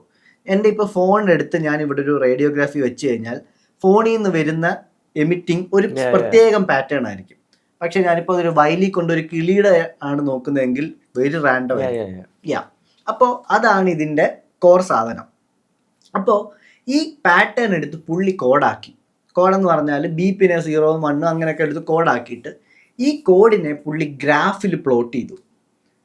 ഈ റെഗുലർ ഇൻ്റർവെൽ വെച്ചല്ലേ വരുന്നത്. ഗ്രാഫിൽ പ്ലോട്ട് ചെയ്തപ്പോൾ സിമ്പിൾ സ്റ്റഫ്, ഗ്രാഫിൽ പ്ലോട്ട് ചെയ്തപ്പോൾ പുള്ളിക്ക് ഷോക്കിംഗ് ആയിട്ട് ഇതുവരെ കണ്ടിട്ടില്ലാത്ത, വിശ്വസിക്കാൻ പറ്റാത്തൊരു സാധനം പുള്ളിയുടെ വന്നു.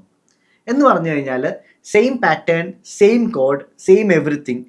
ഈ ചാർട്ട് പ്ലോട്ട് ചെയ്തതിന് ശേഷം ഇപ്പം 10 എണ്ണം വരയ്ക്കും, അത് കഴിഞ്ഞ് പിന്നെയും വരയ്ക്കുമ്പോഴും ഒരു സാധനം വരും, പിന്നെയും വരയ്ക്കുമ്പോൾ ഒരു സാധനം വരും.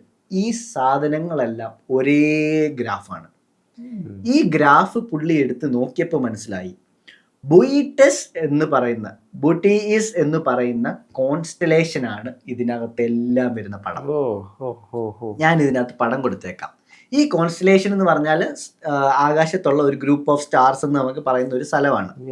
അതിൻ്റെ ഒറിജിൻ എന്താണെന്ന് ഞാൻ പറഞ്ഞുതരാം. അങ്ങനെ ഈ സാധനം ഇത്രയും കാര്യങ്ങൾ പുള്ളിക്ക് ലെജിറ്റായിട്ട് കിട്ടിയിട്ടും പുള്ളിക്ക് വിശ്വാസമില്ല. അമേരിക്കൻ ഡേറ്റയുണ്ട്, സ്കോട്ട്ലൻഡിൻ്റെ ഡേറ്റയുണ്ട്. പുള്ളിക്ക് ഇത് പോരായിട്ട് പുള്ളി ഫ്രാൻസിലോട്ട് ഫ്ലൈ ചെയ്തു. ഈ കാര്യം പുള്ളി അവിടുത്തെ ഒരു ഫ്രാൻസിന്റെ ഒബ്സർവേറ്ററിയിലും പറഞ്ഞിട്ടില്ലെങ്കിലും പുള്ളി ഫ്രാൻസുകാർ റെക്കോർഡ് ചെയ്ത ബ്ലാക്ക് നൈറ്റ് സാറ്റലൈറ്റിൻ്റെ എടുത്തു. എന്ന് പറഞ്ഞാൽ സ്റ്റാർട്ടിങ് ഫ്രഷ് ആയിട്ട് എടുത്തിട്ട് പുള്ളി ചെയ്തു. Same pattern, same code, same graph, constellation Bootes എന്ന് പറഞ്ഞാൽ ഈ സാധനം പ്ലോട്ട് ചെയ്ത് ഞാൻ പറഞ്ഞുതരാം. ഞാൻ ആ ഗ്രാഫ് ഇവിടെ കൊടുത്തേക്കാം. എങ്ങനെ വരച്ചാലും ബോയിറ്റീസിന്റെ പടമാണ് വരുന്നത്. പക്ഷെ അതിനകത്ത് ഒരു ചെറിയ പ്രോബ്ലം മാത്രം അമേരിക്കയിലെ ചാർട്ടിലും ഇവിടുത്തെ ചാർട്ടിലും എല്ലാം കിട്ടുന്നുണ്ട്. ആർട്ടൂറിയസ് എന്ന് പറയുന്ന ഈ ബോയിറ്റീസിലെ ബ്രൈറ്റസ്റ്റ് സ്റ്റാർ ഉണ്ട്. എന്ന് പറഞ്ഞാൽ ബോയിറ്റസ് കോൺസ്റ്റലേഷനിലെ ഏറ്റവും ബ്രൈറ്റസ്റ്റ് ആയിട്ടുള്ള സ്റ്റാർ ആണ് അർട്ടൂറിയസ്. ആ അർട്ടൂറിയസ് എന്ന് പറയുന്ന സാധനം ചെറുതായിട്ടൊന്ന് നീങ്ങിയിരിക്കുക. ചെറിയൊരു ഓഫ്സെറ്റ് ഉണ്ട്. ബാക്കിയെല്ലാം പക്ക ടു പക്ക. ചെറിയൊരു ഓഫ്സെറ്റ് ഉണ്ട്. അങ്ങനെ ലെനോണിന് ഇത് സോൾവ് ചെയ്യാൻ പറ്റിയില്ല. അങ്ങനെ ലെനോൺ നാസയിൽ പോയി ഫ്രഞ്ച് സയൻറ്റിസ്റ്റുമാരോട് കാര്യം പറഞ്ഞു. അങ്ങനെ ഫ്രഞ്ച് സയൻറ്റിസ്റ്റും നാസയും കൂടെ ഈ സാധനം പസിൽ സോൾവ് ചെയ്തു. അർട്ടൂറിയസ് എന്ന് പറയുന്ന സാധനത്തിലെ ആ ബോയിറ്റസ് എന്ന് പറയുന്ന കോൺസ്റ്റലേഷനിലെ അർട്ടൂറിയസ് എന്ന് പറയുന്ന സാധനം മാത്രമേ ടൈമിൽ നമുക്ക് ഭൂമിയിൽ നിന്ന് മാറിയതായിട്ട് കാണാൻ പറ്റൂ. എന്ന് പറഞ്ഞാൽ ഭൂമി കറങ്ങിക്കൊണ്ടിരിക്കുകയാണ്, ഇതെല്ലാം ഈ ചുറ്റും കടന്ന് കറങ്ങുകയാണ് ഈ കോൺസ്റ്റലേഷൻസ് എല്ലാം. അപ്പോൾ ഓരോ ദിവസം കഴിയുമ്പോഴും ഓരോ കോൺസ്റ്റലേഷനിലും നമുക്ക് കണ്ണുകൊണ്ട് കാണാൻ പറ്റത്തില്ല, ചെറിയ ചെറിയ മാറ്റങ്ങൾ വരും എവറി കോൺസ്റ്റലേഷൻ. ഇപ്പം ഇരിക്കുന്ന കോൺസ്റ്റലേഷൻസിൽ നിന്ന് ഒരു 10,000 വർഷം കഴിഞ്ഞു കഴിഞ്ഞാൽ ആ കോൺസ്റ്റലേഷനിൽ മാറ്റം വരും. അപ്പോൾ പുള്ളി ഈ ചാർട്ടിൽ കിട്ടിയ അർട്ടൂറിയസും ഈ ഒറിജിനൽ അർട്ടൂറിയസ് തമ്മിൽ കമ്പയർ ചെയ്ത് നാസ സിമുലേറ്റ് ചെയ്ത് പുള്ളിയോട് പറഞ്ഞു, നിങ്ങൾ കണ്ടുപിടിച്ച ബോയിറ്റസ് കോൺസ്റ്റലേഷൻ തെറ്റല്ല, ശരിയാണ്. പക്ഷേ ഈ ബോയിറ്റസ് ഈസ് 13,000 years ഓൾഡ് ബോയിറ്റസ് എന്ന് പറഞ്ഞാൽ 11,000 BCE. ദ യങ് ഡ്രയസ് സംഭവിക്കുന്ന അതേ സമയം. മനസ്സിലായോ? അങ്ങനെ ഈ സാധനം ഡീകോഡ് ചെയ്ത് ഈ ഡങ്കൻ പുള്ളിയും നാസയും എല്ലാവരും കൂടി ഇതൊരു ഭയങ്കര സ്റ്റഡി ആയിട്ട് വെളിയിൽ വിട്ടു. അങ്ങനെ ഡങ്കൻ ഈ സാധനം ശരിയാണെന്ന് മനസ്സിലായതോടെ ബാക്കിയുള്ള എല്ലാ സിഗ്നൽസും എല്ലാ വർഷത്തെ സിഗ്നൽസും എടുത്തിട്ട് ബാക്കിയും ഡീകോഡ് ചെയ്യാൻ തുടങ്ങി. ഡീകോഡ് ചെയ്യാൻ തുടങ്ങിയപ്പോൾ ഇതിനകത്ത് വന്നത് എപ്സിലോൺ ബോയിറ്റിസ് എന്ന് പറയുന്ന ഈ കോൺസ്റ്റലേഷൻസിൻ്റെ പടം. അത് കഴിഞ്ഞിട്ട് പിന്നെ വരുന്നത് സ്ഥിരമായിട്ട് 2 ഡോട്ട്സ് ആണ്. ഒരു ചെറിയ ഡോട്ട്, ഒരു വലിയ ഡോട്ട്. പിന്നെ ആ വലിയ ഡോട്ടിൽ നിന്ന് 7 ഡോട്ടുകൾ പോന്നു. അതിനകത്ത് 6ാമത്തെ ഡോട്ടിൽ ഒരു സ്പെഷ്യൽ ഡോട്ട് കൊടുത്തിട്ടുണ്ട്, ഹൈലൈറ്റ് ചെയ്ത പോലെ വന്നിട്ടുണ്ട്. ആ 6ാമത്തെ ഡോട്ടിന് ഒരു പ്രത്യേകതയുണ്ട്. ആ സിഗ്നൽ വരുമ്പോൾ ബാക്കിയെല്ലാം കീ കീ കീ കീ എന്ന് വരുമ്പോൾ ഇത് മാത്രം കൂന്നെന്തോ വരും, വ്യത്യാസത്തിൽ കൊടുത്തിട്ടുണ്ട്. അത് കഴിഞ്ഞ് 6ാമത്തെ ഡോട്ടിന്റെ തൊട്ട് മുകളിൽ തന്നെ കീക്ക് ഒരു ചെറിയ സൗണ്ട് ഉണ്ട്. അത് കഴിഞ്ഞ് 4ാമത്തെ ഡോട്ട് വരുമ്പം കീ കീ കീ കീ 3 സൗണ്ട് കൊടുത്തിട്ടുണ്ട്. അങ്ങനെ 1ാമത്തെയും 3ാമത്തെയും ഡോട്ടില് ചെറിയ ഡോട്ടുകൾ വീണ്ടും കൊടുത്തിട്ടുണ്ട്. ഇതെന്താണെന്ന് നിങ്ങൾക്ക് മനസ്സിലാവുന്നില്ല എന്ന് എനിക്ക് മനസ്സിലായി. പക്ഷേ ഈ സാധനം ഡീകോഡ് ചെയ്തു. ഈ സാധനം ഡീകോഡ് ചെയ്ത ആരാന്നറിയാവോ? നാസയാണ് ഡീകോഡ് ചെയ്തത്. ഈ സാധനം ഡീകോഡ് ചെയ്ത് നാസ ആർക്കൈവിൽ നിന്നാണ് ചെയ്തേക്കുന്നത്. ഈ സാധനം നാസ ആർക്കൈവിൻ്റെ .ഡാഷിൽ നിന്ന് പച്ച മലയാളത്തിൽ അവർ ഇംഗ്ലീഷിലോട്ട് ട്രാൻസ്ലേറ്റ് ചെയ്തു. അത് ഞാൻ പച്ച മലയാളത്തിലോട്ട് പറഞ്ഞു തന്നാൽ എപ്സിലോൺ ബോയിറ്റസ് മാപ്പ് ആദ്യം വരുന്നു. അത് കഴിഞ്ഞ് 2 ഡോട്ട്, ഒരു വലുതും ഒരു ചെറുതും എന്ന് പറഞ്ഞാൽ ബോയിറ്റസ് പ്ലാനറ്ററി സിസ്റ്റത്തിൽ, സോളാർ സിസ്റ്റത്തിൽ ബൈനറി സോളാർ സിസ്റ്റമാണ്. 2 സൂര്യനുണ്ട്, ഒന്ന് ചെറുത് ഡ്വാർഫും ഒന്ന് വലുതും. ആ വലുതിന്റെ അപ്പുറത്ത് 7 ഡോട്ട് ഉണ്ടെന്ന് പറഞ്ഞില്ലേ? ആ വലുതിനെ സർക്കിൾ ചെയ്യുന്നത് 7 പ്ലാനറ്റ്സ് ആണ്.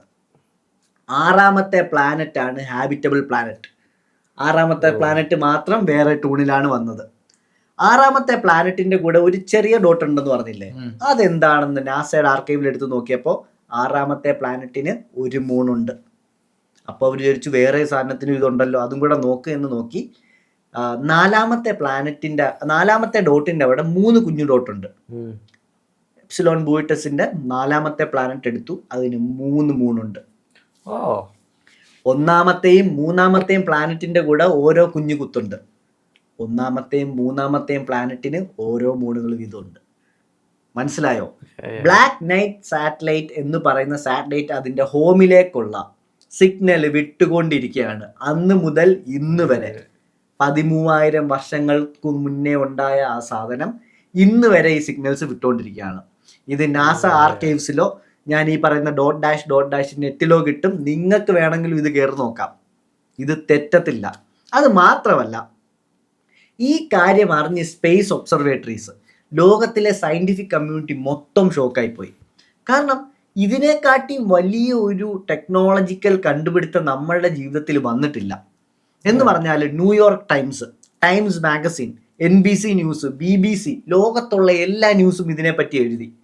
ലോകത്തുള്ള എല്ലാ ന്യൂസും ഇതിനെപ്പറ്റി. നമ്മൾ സ്റ്റാർ മാപ്പ് കണ്ടുപിടിച്ചു. എന്തിന്? ഈ സാധനത്തിൻ്റെ പോലെ തന്നെ. അപ്പം നിങ്ങൾക്ക് വേണമെങ്കിൽ വിചാരിക്കാം, ഇങ്ങനൊക്കെ ആരെങ്കിലും കോഡ് എഴുതുമോ? നിങ്ങൾക്കറിയാം, Voyager 1 നമ്മളൊരു കാസറ്റ് എഴുതി വിട്ടിട്ടുണ്ട്. Voyager 1 നമ്മൾ അത് പോയിട്ട് ഏകദേശം ഇപ്പൊ എത്ര വർഷമായി? 50 yearsന് മുകളിലായെന്നാണ് എൻ്റെ വിശ്വാസം. അത് ഇന്റർസ്റ്റെല്ലാറിലോട്ട് പോവാണ്. എന്ന് പറഞ്ഞാൽ സോളാർ സിസ്റ്റത്തിന്റെ വെളിയിലേക്ക് പൊക്കോണ്ടിരിക്കും. അതിങ്ങനെ പൊക്കോണ്ടിരിക്കും. അതിനകത്ത് അത് ഏതെങ്കിലും ക്രാഫ്റ്റുകളോ ഏതെങ്കിലും ഏലിയൻ സ്പീഷീസോ കിട്ടിയാൽ ഭൂമിയുടെ സ്റ്റാർ മാപ്പ് നമ്മൾ കൊടുത്തേക്കുന്നത് ഇതുപോലെ ബൈനറി ആയിട്ടാണ്. മനസ്സിലായോ? ഇതുപോലെ ഒരു സ്റ്റാർ, ഓരോ 7-8 പ്ലാനറ്റ്സിന്റെ വര, പ്ലാനറ്റ്സിന്റെ അവിടെ എത്ര ദൂരം ഉണ്ടോ ആ ദൂരത്തിന് അമ്മാതിരി വര, മൂൺ എത്ര എണ്ണം ഉണ്ടോ എന്ന് കണ്ടുപിടിക്കാൻ ചെറിയ ചെറിയ കുത്തുകൾ. അതിന്റെ ഒരു പടം ഞാൻ കൊടുത്തേക്കാം. നമ്മൾ മനുഷ്യരുണ്ടാക്കി 50 വർഷത്തിന് മുന്നേ അയച്ചതാണ് സ്പേസിലോട്ട്. ആർക്കെങ്കിലും കിട്ടുമെങ്കിൽ സെയിം സാധനമാണ് ഇവിടെ നടക്കുന്നത്. മനസ്സിലായോ? അപ്പോൾ ഈ റിപ്പോർട്ടിന് ശേഷം എല്ലാം ചേഞ്ചായി. അപ്പം ഈ റിപ്പോർട്ട് വന്നതിന് ശേഷം എല്ലാം മാറി. എന്ന് പറഞ്ഞാൽ 1998 സ്പേസ് ഷട്ടിൽ എൻഡവർ എന്ന് പറയുന്ന ഒരു സ്പേസ് ഷട്ടിൽ പോയി. ആ സ്പേസ് ഷട്ടിൽ ഇതിൻ്റെ ഒരു ഫോട്ടോ എടുത്തു. ആ ഫോട്ടോ എടുത്തത് നാസ ഉൾപ്പെടെ പബ്ലിക്കായിട്ട് ഇട്ടു. ആ പബ്ലിക് ഫോട്ടോ ഇന്ന് എനിക്കും നിങ്ങൾക്കും എല്ലാം അവൈലബിൾ ആണ്. ഞാൻ അതിവിടെ കൊടുത്തേക്കാം. ഈ ഫോട്ടോയാണ് ലോകത്തിനെ മാറ്റിമറിച്ചത്. എന്ന് വെച്ചാൽ December 4, 1998 STS-88 എന്ന് പറയുന്ന ഒരു സ്പേസ് മിഷൻ പോവാണ്. എന്ന് പറഞ്ഞാൽ ISS-ലോട്ട് ഫസ്റ്റ് ഷട്ടിൽ മിഷനാണ് പോകുന്നത്. എന്ന് പറഞ്ഞാൽ അതിനകത്ത് അമേരിക്കൻസിനെയും റഷ്യൻസിനെയും തമ്മിൽ യോജിപ്പിക്കാനായിട്ട് പുതിയൊരു യൂണിറ്റ് കൊണ്ടുവെക്കുകയാണ്. അപ്പം അതിനാണ് പോകുന്നത്. അപ്പോൾ നാസ ഈ സാധനത്തിൻ്റെ ഫോട്ടോ എടുത്ത് ഒഫീഷ്യലി റിലീസ് ചെയ്ത സാധനമാണ്. 100 വർഷത്തിന് മുകളിൽ കോൺസ്പിറസി തിയറി അല്ലെങ്കിൽ കള്ള തിയറി എന്നൊക്കെ ആളുകളും നിങ്ങളിപ്പോൾ അത്ര നേരം കേട്ടില്ലേ? അപ്പം നിങ്ങൾക്ക് വരെ തോന്നുന്നത് ഇതൊക്കെ സത്യമാണോ കള്ളമാണോ എന്ന്. എല്ലാം തെറ്റിച്ചുകൊണ്ട് നാസ ഇതിൻ്റെ ഫോട്ടോ റിലീസ് ചെയ്തു. പ്രൂഫുണ്ട്, പ്രൊപ്പഗാൻഡയല്ല, ഫോട്ടോഗ്രാഫ്സ് ആണ്. അപ്പോൾ എന്തുകൊണ്ടാണ് അത് അവിടെ ഉള്ളത്, അല്ലെങ്കിൽ ഇത് എങ്ങനെയാണ് ഇത് അവിടെ എത്തിയത് എന്നുള്ള സാധനങ്ങളെല്ലാം നമുക്ക് ഇപ്പോഴും ചോദ്യചിഹ്നമായിട്ട് കിടക്കുകയാണ്. എന്ന് പറഞ്ഞാൽ ഇതിനുള്ള ഉത്തരം നമുക്ക് 2-3 രീതിയിൽ അപ്രോച്ച് ചെയ്യാൻ പറ്റും. അപ്രോച്ച് ചെയ്യുന്ന രീതികളെക്കാട്ടി നിങ്ങൾ ഒരു കാര്യം ശ്രദ്ധിക്കുക. ഇത്രയും നമ്മൾ കണ്ടുപിടിച്ച് നമ്മൾ അറിയാത്തൊരു ആർട്ടിഫിഷ്യൽ സാറ്റലൈറ്റ് നമ്മുടെ തലയിൽ കൂടി ഇന്നും പോകുന്നുണ്ട്. അതിൻ്റെ ഫോട്ടോഗ്രാഫ് ഉൾപ്പെടെ നാസ ഇട്ടിട്ടും എന്തുകൊണ്ട് ഇത് കവറപ്പ് ചെയ്യുന്നു ഇന്നും? മനസ്സിലായോ? അതുപോട്ടെ, അതിലേക്ക് നമുക്ക് തിരിച്ചു വരാം. അപ്പോൾ ഞാൻ ചോദിച്ച വൈ വാട്ട് വെയർ എന്നൊക്കെ ഉള്ള ചോദ്യത്തിന് ഉത്തരം നമുക്ക് 2-3 പോസിബിലിറ്റീസ് ആണുള്ളത്. ഒന്ന്, ഇത് മനുഷ്യരുണ്ടാക്കി വിട്ടതല്ല. മനുഷ്യർക്ക് ഇതിൻ്റെ കേപ്പബിലിറ്റീസ് ഇല്ല. മനുഷ്യർ ഇത് കണ്ടുപിടിച്ച സമയത്തെ ഇത് പോളാർ ഓർബിറ്റ് ആണ്. അന്ന് നമുക്ക് പോളാർ ഓർബിറ്റ് ഇല്ല. 2, ഇത് റെട്രോ ഗ്രേഡിലാണ് കറങ്ങുന്നത്. തിരിച്ച് കറക്കി വിടാനുള്ള എനർജിയുള്ള സാധനങ്ങൾ നമുക്കില്ല. 3, 15,000 കിലോ നമുക്ക് മുകളിലോട്ട് എത്തിക്കാൻ നമുക്ക് ചിന്തിക്കാൻ പോലും ഒന്നും പറ്റത്തില്ല. അപ്പോൾ ഇതിനെപ്പറ്റി പറയുകയാണെങ്കിൽ 2 രീതിയിൽ നമുക്ക് ഇതിനെ കൺക്ലൂഡ് ചെയ്യാൻ പറ്റും. ഒന്ന്, നേരത്തെ പറഞ്ഞ പോലെ ഒരു അഡ്വാൻസ്ഡ് ആയിട്ടുള്ള ഒരു സ്പീഷീസ് എർത്തിനെ സർവൈലൻസ് ചെയ്യാൻ വേണ്ടി, അല്ല എങ്കിൽ എർത്തിൽ എന്താണ് നടക്കുന്നതെന്ന് അവർക്ക് അവരുടെ ഹോം പ്ലാനറ്റിൽ ബോയിട്ടസ് ആവാതിരിക്കാം, അങ്ങനെയുള്ള ഒരു സ്ഥലത്ത് നിന്ന് സർവൈലൻസ് ചെയ്യാൻ വേണ്ടി ആയിരിക്കാം. അപ്പം അത്രയും ടെക്നോളജി ഉള്ള ഒരു സ്പീഷീസ് ആണെങ്കിൽ അവർക്ക് ഇതുപോലെ എല്ലാ പ്ലാനറ്റിലും കാണാം. ലൈഫ് ഉള്ള എല്ലാ പ്ലാനറ്റ്സിലും ഇത് കാണാം. അപ്പോൾ ഈ സാധനം ആ ലെവലിലുള്ള ടെക്നോളജി നമുക്ക് ഉണ്ടായിരുന്നെങ്കിൽ നമ്മളും ഇത് തന്നെ ചെയ്തേനെ. കാരണം നമ്മൾ ഒരു ഇന്റർ ഗലാക്ടിക് എന്താ സ്പീഷീസ് ആയി കഴിഞ്ഞു കഴിഞ്ഞാൽ ചെറിയ ചെറിയ പ്ലാനറ്റ്സിലൊക്കെ ലൈഫ് ഉണ്ടെങ്കിൽ നമ്മൾ അവിടെ ഒരു ചെക്ക് പോസ്റ്റ് വെക്കും. കാരണം അമേരിക്കക്ക് ഇപ്പോൾ ഇറാഖിൽ ചെക്ക് പോസ്റ്റ് ഉണ്ട്, സിറിയയിൽ ചെക്ക് പോസ്റ്റ് ഉണ്ട്. ഇതൊന്നും അവരുടെ സ്ഥലമല്ല. എങ്കിലും അവർക്ക് എന്താണ് അവിടെ നടക്കുന്നത്, ഇവന്മാർ എന്തൊക്കെയായി, ഇവന്മാർ എങ്ങോട്ട് വരുമോ എന്നൊക്കെ അറിയാൻ വേണ്ടി നമ്മൾ ഇന്ത്യ വെക്കുന്നത് പോലെ അല്ലെങ്കിൽ അമേരിക്ക വെക്കുന്നത് പോലെ തന്നെയാണിത്. അപ്പോൾ രണ്ടാമത്തെ പോസിബിലിറ്റി എന്ന് പറഞ്ഞാൽ ഇത് നമ്മളുടെ ആൻസിസ്റ്റേഴ്സ്, അഡ്വാൻസ്ഡ് ആയിട്ടുള്ള പണ്ടുണ്ടായിരുന്ന ഒരു ആൻസിസ്ട്രൽ സിവിലൈസേഷൻ, നമ്മൾ ഗോഡ്സ് എന്നോ ഒക്കെ പറയുന്ന ആളുകൾ അവിടെ കൊണ്ടുവച്ചതാവാം. കാരണം ഇത് വെച്ച സമയവും വേറൊരു സമയവും തമ്മിൽ ഭയങ്കര കോയിൻസിഡൻസ് ഉണ്ട്. കാരണം ഇത് അവിടെ എത്തിയത് 11,000 BCയിലാണ് എന്ന് പറഞ്ഞാൽ ഏകദേശം 12,000 to 13,000 years ago യങ് ഡ്രയസ് സംഭവിച്ച എന്ന് പറഞ്ഞാൽ ലാസ്റ്റ് റീസെറ്റ്, ഭൂമി മുഴുവൻ ഇല്ലാതായ സമയം സംഭവിച്ച എന്നോ അന്നാണ് ഈ സാധനം അവിടെ വന്നത്. യങ് ഡ്രയസ് മിത്തല്ല, നിങ്ങൾ സെർച്ച് ചെയ്ത് നോക്കുക. അപ്പോൾ മെസൊപ്പൊട്ടേമിയൻ ഹിസ്റ്ററി അല്ലെങ്കിൽ മിത്തോളജി അനുസരിച്ച് ഒരു ഡാർക്ക് ആർക്കിനെ പറ്റി പറയുന്നുണ്ട്. ഈ ഡാർക്ക് ആർക്ക് എവിടെയാണെന്നുള്ളതെന്ന് പറഞ്ഞാൽ മെസൊപ്പൊട്ടേമിയൻ മിത്തോളജിയിൽ in the waters above the earth, ഭൂമിയുടെ മുകളിലുള്ള വെള്ളത്തിൽ ഭൂമിയെ സർക്കിൾ ചെയ്തുകൊണ്ടിരിക്കുന്ന ഒരു ഡാർക്ക് ആർക്കിനെ പറ്റി അവർ പറയുന്നുണ്ട്. അപ്പോൾ ഈ മിത്തോളജിയിൽ ഈ ഡാർക്ക് ആർക്കിനെ പറ്റി എന്താണ് അവർ പറയുന്നത് അറിയാവോ? ഈ ഡാർക്ക് ആർക്കിനകത്ത് സീഡ് ഓഫ് ലൈഫ് ഉണ്ടെന്നാണ് പറയുന്നത്. ഈ സീഡ് ഓഫ് ലൈഫ് എന്തിനാണ് ഈ ഡാർക്ക് ആർക്കിൽ ഭൂമിയുടെ ചുറ്റുമുള്ള വെള്ളത്തിൽ ഇങ്ങനെ കറങ്ങാൻ ഇട്ടേക്കുന്നതെന്ന് ചോദിച്ചു കഴിഞ്ഞാൽ, ഭൂമി നശിച്ചു കഴിഞ്ഞാൽ, ഒരു കാറ്റാസ്ട്രോഫി വന്ന് ഭൂമിയിലെ ലൈഫ് എല്ലാം ഇല്ലാതായി കഴിഞ്ഞാൽ അവർക്ക് വന്ന് മെസൊപ്പൊട്ടേമിയൻ ഗോഡ്സിന് വന്ന് ഭൂമിയിലെ ലൈഫ് ആദ്യം തൊട്ട് തുടങ്ങാനുള്ള സീഡ് ഓഫ് ലൈഫ് അതിനകത്ത് വെച്ചേക്കുകയാണ്. മനസ്സിലായോ? എന്നിട്ട് അതിനകത്ത് എഴുതിയിട്ടുണ്ട് the seed of life and the water of earth. ഭൂമിയിലെ വെള്ളവും അതിനകത്തുള്ള സീഡും ഉണ്ടെങ്കിൽ ഈ ഭൂമി പിന്നെയും അവർക്ക് റീപോപ്പുലേറ്റ് ചെയ്യാമെന്നാണ് അവർ പറഞ്ഞേക്കുന്നത്. സിംപ്ലി സ്പീക്കിംഗ്, പച്ച മലയാളത്തിൽ പറഞ്ഞു കഴിഞ്ഞാൽ DNA സാമ്പിൾസ് റീക്രിയേറ്റ് ചെയ്ത് മുകളിൽ വെച്ചേക്കാണ്. അഥവാ ഓരോ പ്ലാനറ്റിൽ വോൾക്കാനോ വന്നു കഴിഞ്ഞാൽ തീരാവുന്നതേ ഉള്ളൂ ഈ മുഴുവൻ ഭൂമിയും. ഒരു 5 ന്യൂക്ക് ഇട്ട് കഴിഞ്ഞാലും ഇത് ഫുള്ള് തീരും. അപ്പോൾ വേറെ ആരോ നമ്മളെക്കാട്ടി മച്ച് ലാർജർ പവർഫുൾ പീപ്പിൾ അവിടെ കൊണ്ടുവന്ന് നമ്മളുടെ എല്ലാം DNA സാമ്പിൾസ് വെച്ചേക്കാണ്. ഭൂമി നശിച്ചു പോയി കഴിഞ്ഞാൽ ഒരു 500 വർഷം കഴിഞ്ഞ് ചിലപ്പോൾ പുതിയതായിട്ട് തുടങ്ങാൻ വേണ്ടി ആയിരിക്കാം.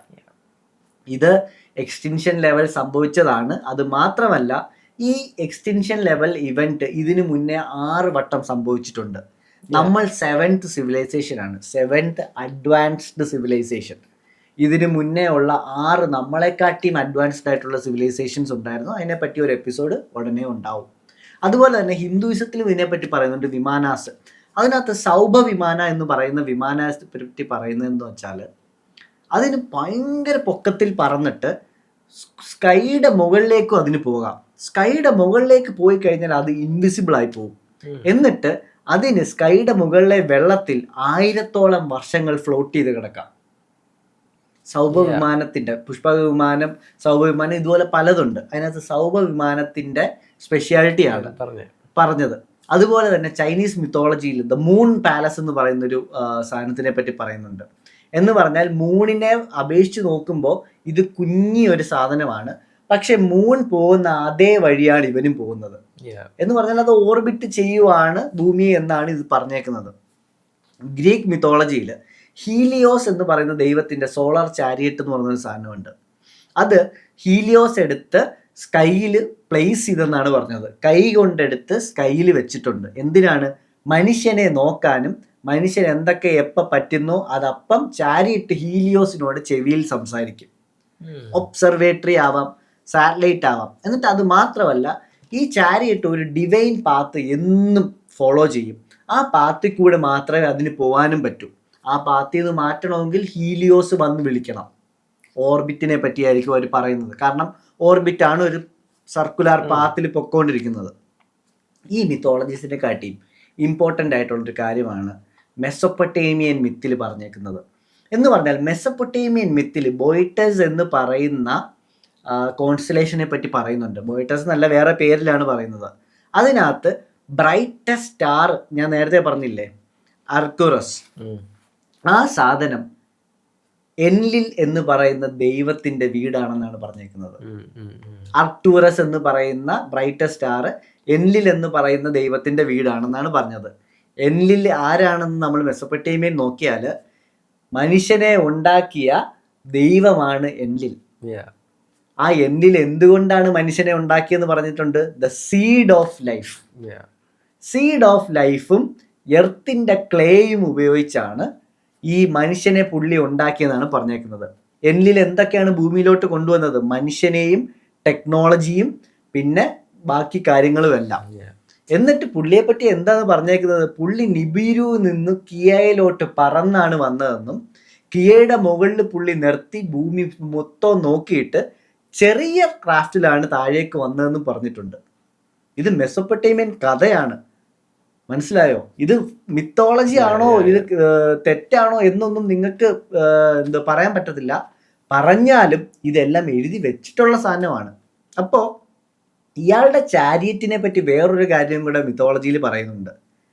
ഈ ഒറ്റ ചാരിയറ്റ് മതി ആയിരക്കണക്കിന് പ്ലാനറ്റ്സിൽ ജീവൻ കൊണ്ടുവരാൻ. മനസ്സിലായോ? അങ്ങനെയും എഴുതി വെച്ചിട്ടുണ്ട്. എന്ന് വെച്ചാൽ ഇത്രയും നോളജ് നമുക്ക് ഉണ്ടായിട്ട് ബ്ലാക്ക് നൈറ്റ് സാറ്റലൈറ്റിനെ പറ്റി ഇത്രയും എവിഡൻസസ്, ഫോട്ടോഗ്രാഫ് ഉൾപ്പെടെ നമുക്കുണ്ടായിട്ട് ബ്ലാക്ക് നൈറ്റ് സാറ്റലൈറ്റിനെ പറ്റി ഇത്രയും ഹിസ്റ്റോറിക്കൽ മിത്തോളജിക്കൽ സംഭവങ്ങൾ നമുക്കുണ്ടായിട്ട് നമ്മൾ ഇന്നേ വരെ ഇതിനെ പബ്ലിക്കായിട്ട് ഇൻവെസ്റ്റിഗേറ്റ് ചെയ്യുന്നില്ല. മാത്രമല്ല ഇപ്പോഴത്തെ ടെക്നോളജി വെച്ച് നമുക്കൊരു ക്രാഫ്റ്റിനെ അതിനകത്ത് വിട്ടിട്ട് അതിനെ എക്സാമിൻ ചെയ്യാം. അത് വേണ്ടെങ്കിൽ നമുക്കൊരു ക്രാഫ്റ്റിനെ അതിനകത്തോട്ട് വിട്ടിട്ട് അതിനെ പിടിച്ച് താഴെ കൊണ്ടുവരാം. ഇത്രയും കാര്യങ്ങൾ നമുക്ക് ചെയ്യാൻ പറ്റും. പക്ഷെ നമ്മളത് ചെയ്യുന്നില്ല. എന്തുകൊണ്ടായിരിക്കും എനിക്കറിയത്തില്ല. പക്ഷേ ഫോട്ടോസ് ഉണ്ടായിട്ടും തെളിവുകൾ ഉണ്ടായിട്ടും ഗവൺമെൻറ് അത് ചെയ്യാൻ തയ്യാറാവുന്നില്ല എന്ന് പറയുന്നത് പോലെ തന്നെ സ്കേറിയാണ്. ഇനിയും അവർ ചെന്നു അത് എക്സാമിൻ ചെയ്ത് കഴിഞ്ഞു. നമ്മൾ ഒരിക്കലും കാണാനോ ഫൈൻഡ് ചെയ്യാനോ പാടില്ലാത്ത എന്തോ അവർ ഫൈൻഡ് ചെയ്തു. പബ്ലിക് ഒരിക്കലും അറിയാൻ പാടില്ലാത്തൊരു കാര്യം. അതിനുശേഷം നമ്മൾ ഒന്നും അറിയാത്തതും ആവാം. അപ്പോൾ എന്താണ് സത്യം എന്നുള്ളത് നിങ്ങൾക്ക് കണ്ടുപിടിക്കാം. കണ്ടുപിടിക്കാനുള്ള ഒരു ടോപ്പിക്കും കണ്ടുപിടിക്കാനുള്ള ഒരു വഴിയുമായിട്ടാണ് ഞങ്ങൾ വന്നിരിക്കുന്നത്. അപ്പോൾ ഈ കാര്യങ്ങൾ നിങ്ങൾ ആലോചിച്ച് നോക്കുക. ബ്ലാക്ക് നൈറ്റ് സാറ്റലൈറ്റിനെ പറ്റി സെർച്ച് ചെയ്യുക. ChatGPT ചോദിക്കരുത്, അതല്ല സെർച്ച്. നല്ല പോലെ റിസർച്ച് ചെയ്യുന്ന നല്ല യൂട്യൂബേഴ്സ് അല്ലെങ്കിൽ എന്താ പറയുന്നത് റെഡിറ്റേഴ്സ്, നാസയുടെ സൈറ്റുകൾ അങ്ങനെ കയറി നോക്കുക. നമുക്കെല്ലാം ഷോർട്ട് ഫോമിൽ വേണം. റീൽസിൽ നോക്കുകയാണെങ്കിൽ നിങ്ങൾക്ക് ഇതൊന്നും കിട്ടത്തില്ല. അപ്പോൾ എന്ന് പറഞ്ഞുകൊണ്ട് ഇന്നത്തെ പോഡ്കാസ്റ്റ് വൈൻഡപ്പ് ചെയ്യാണ്. So that's it guys. Talk to you guys later. Bye bye.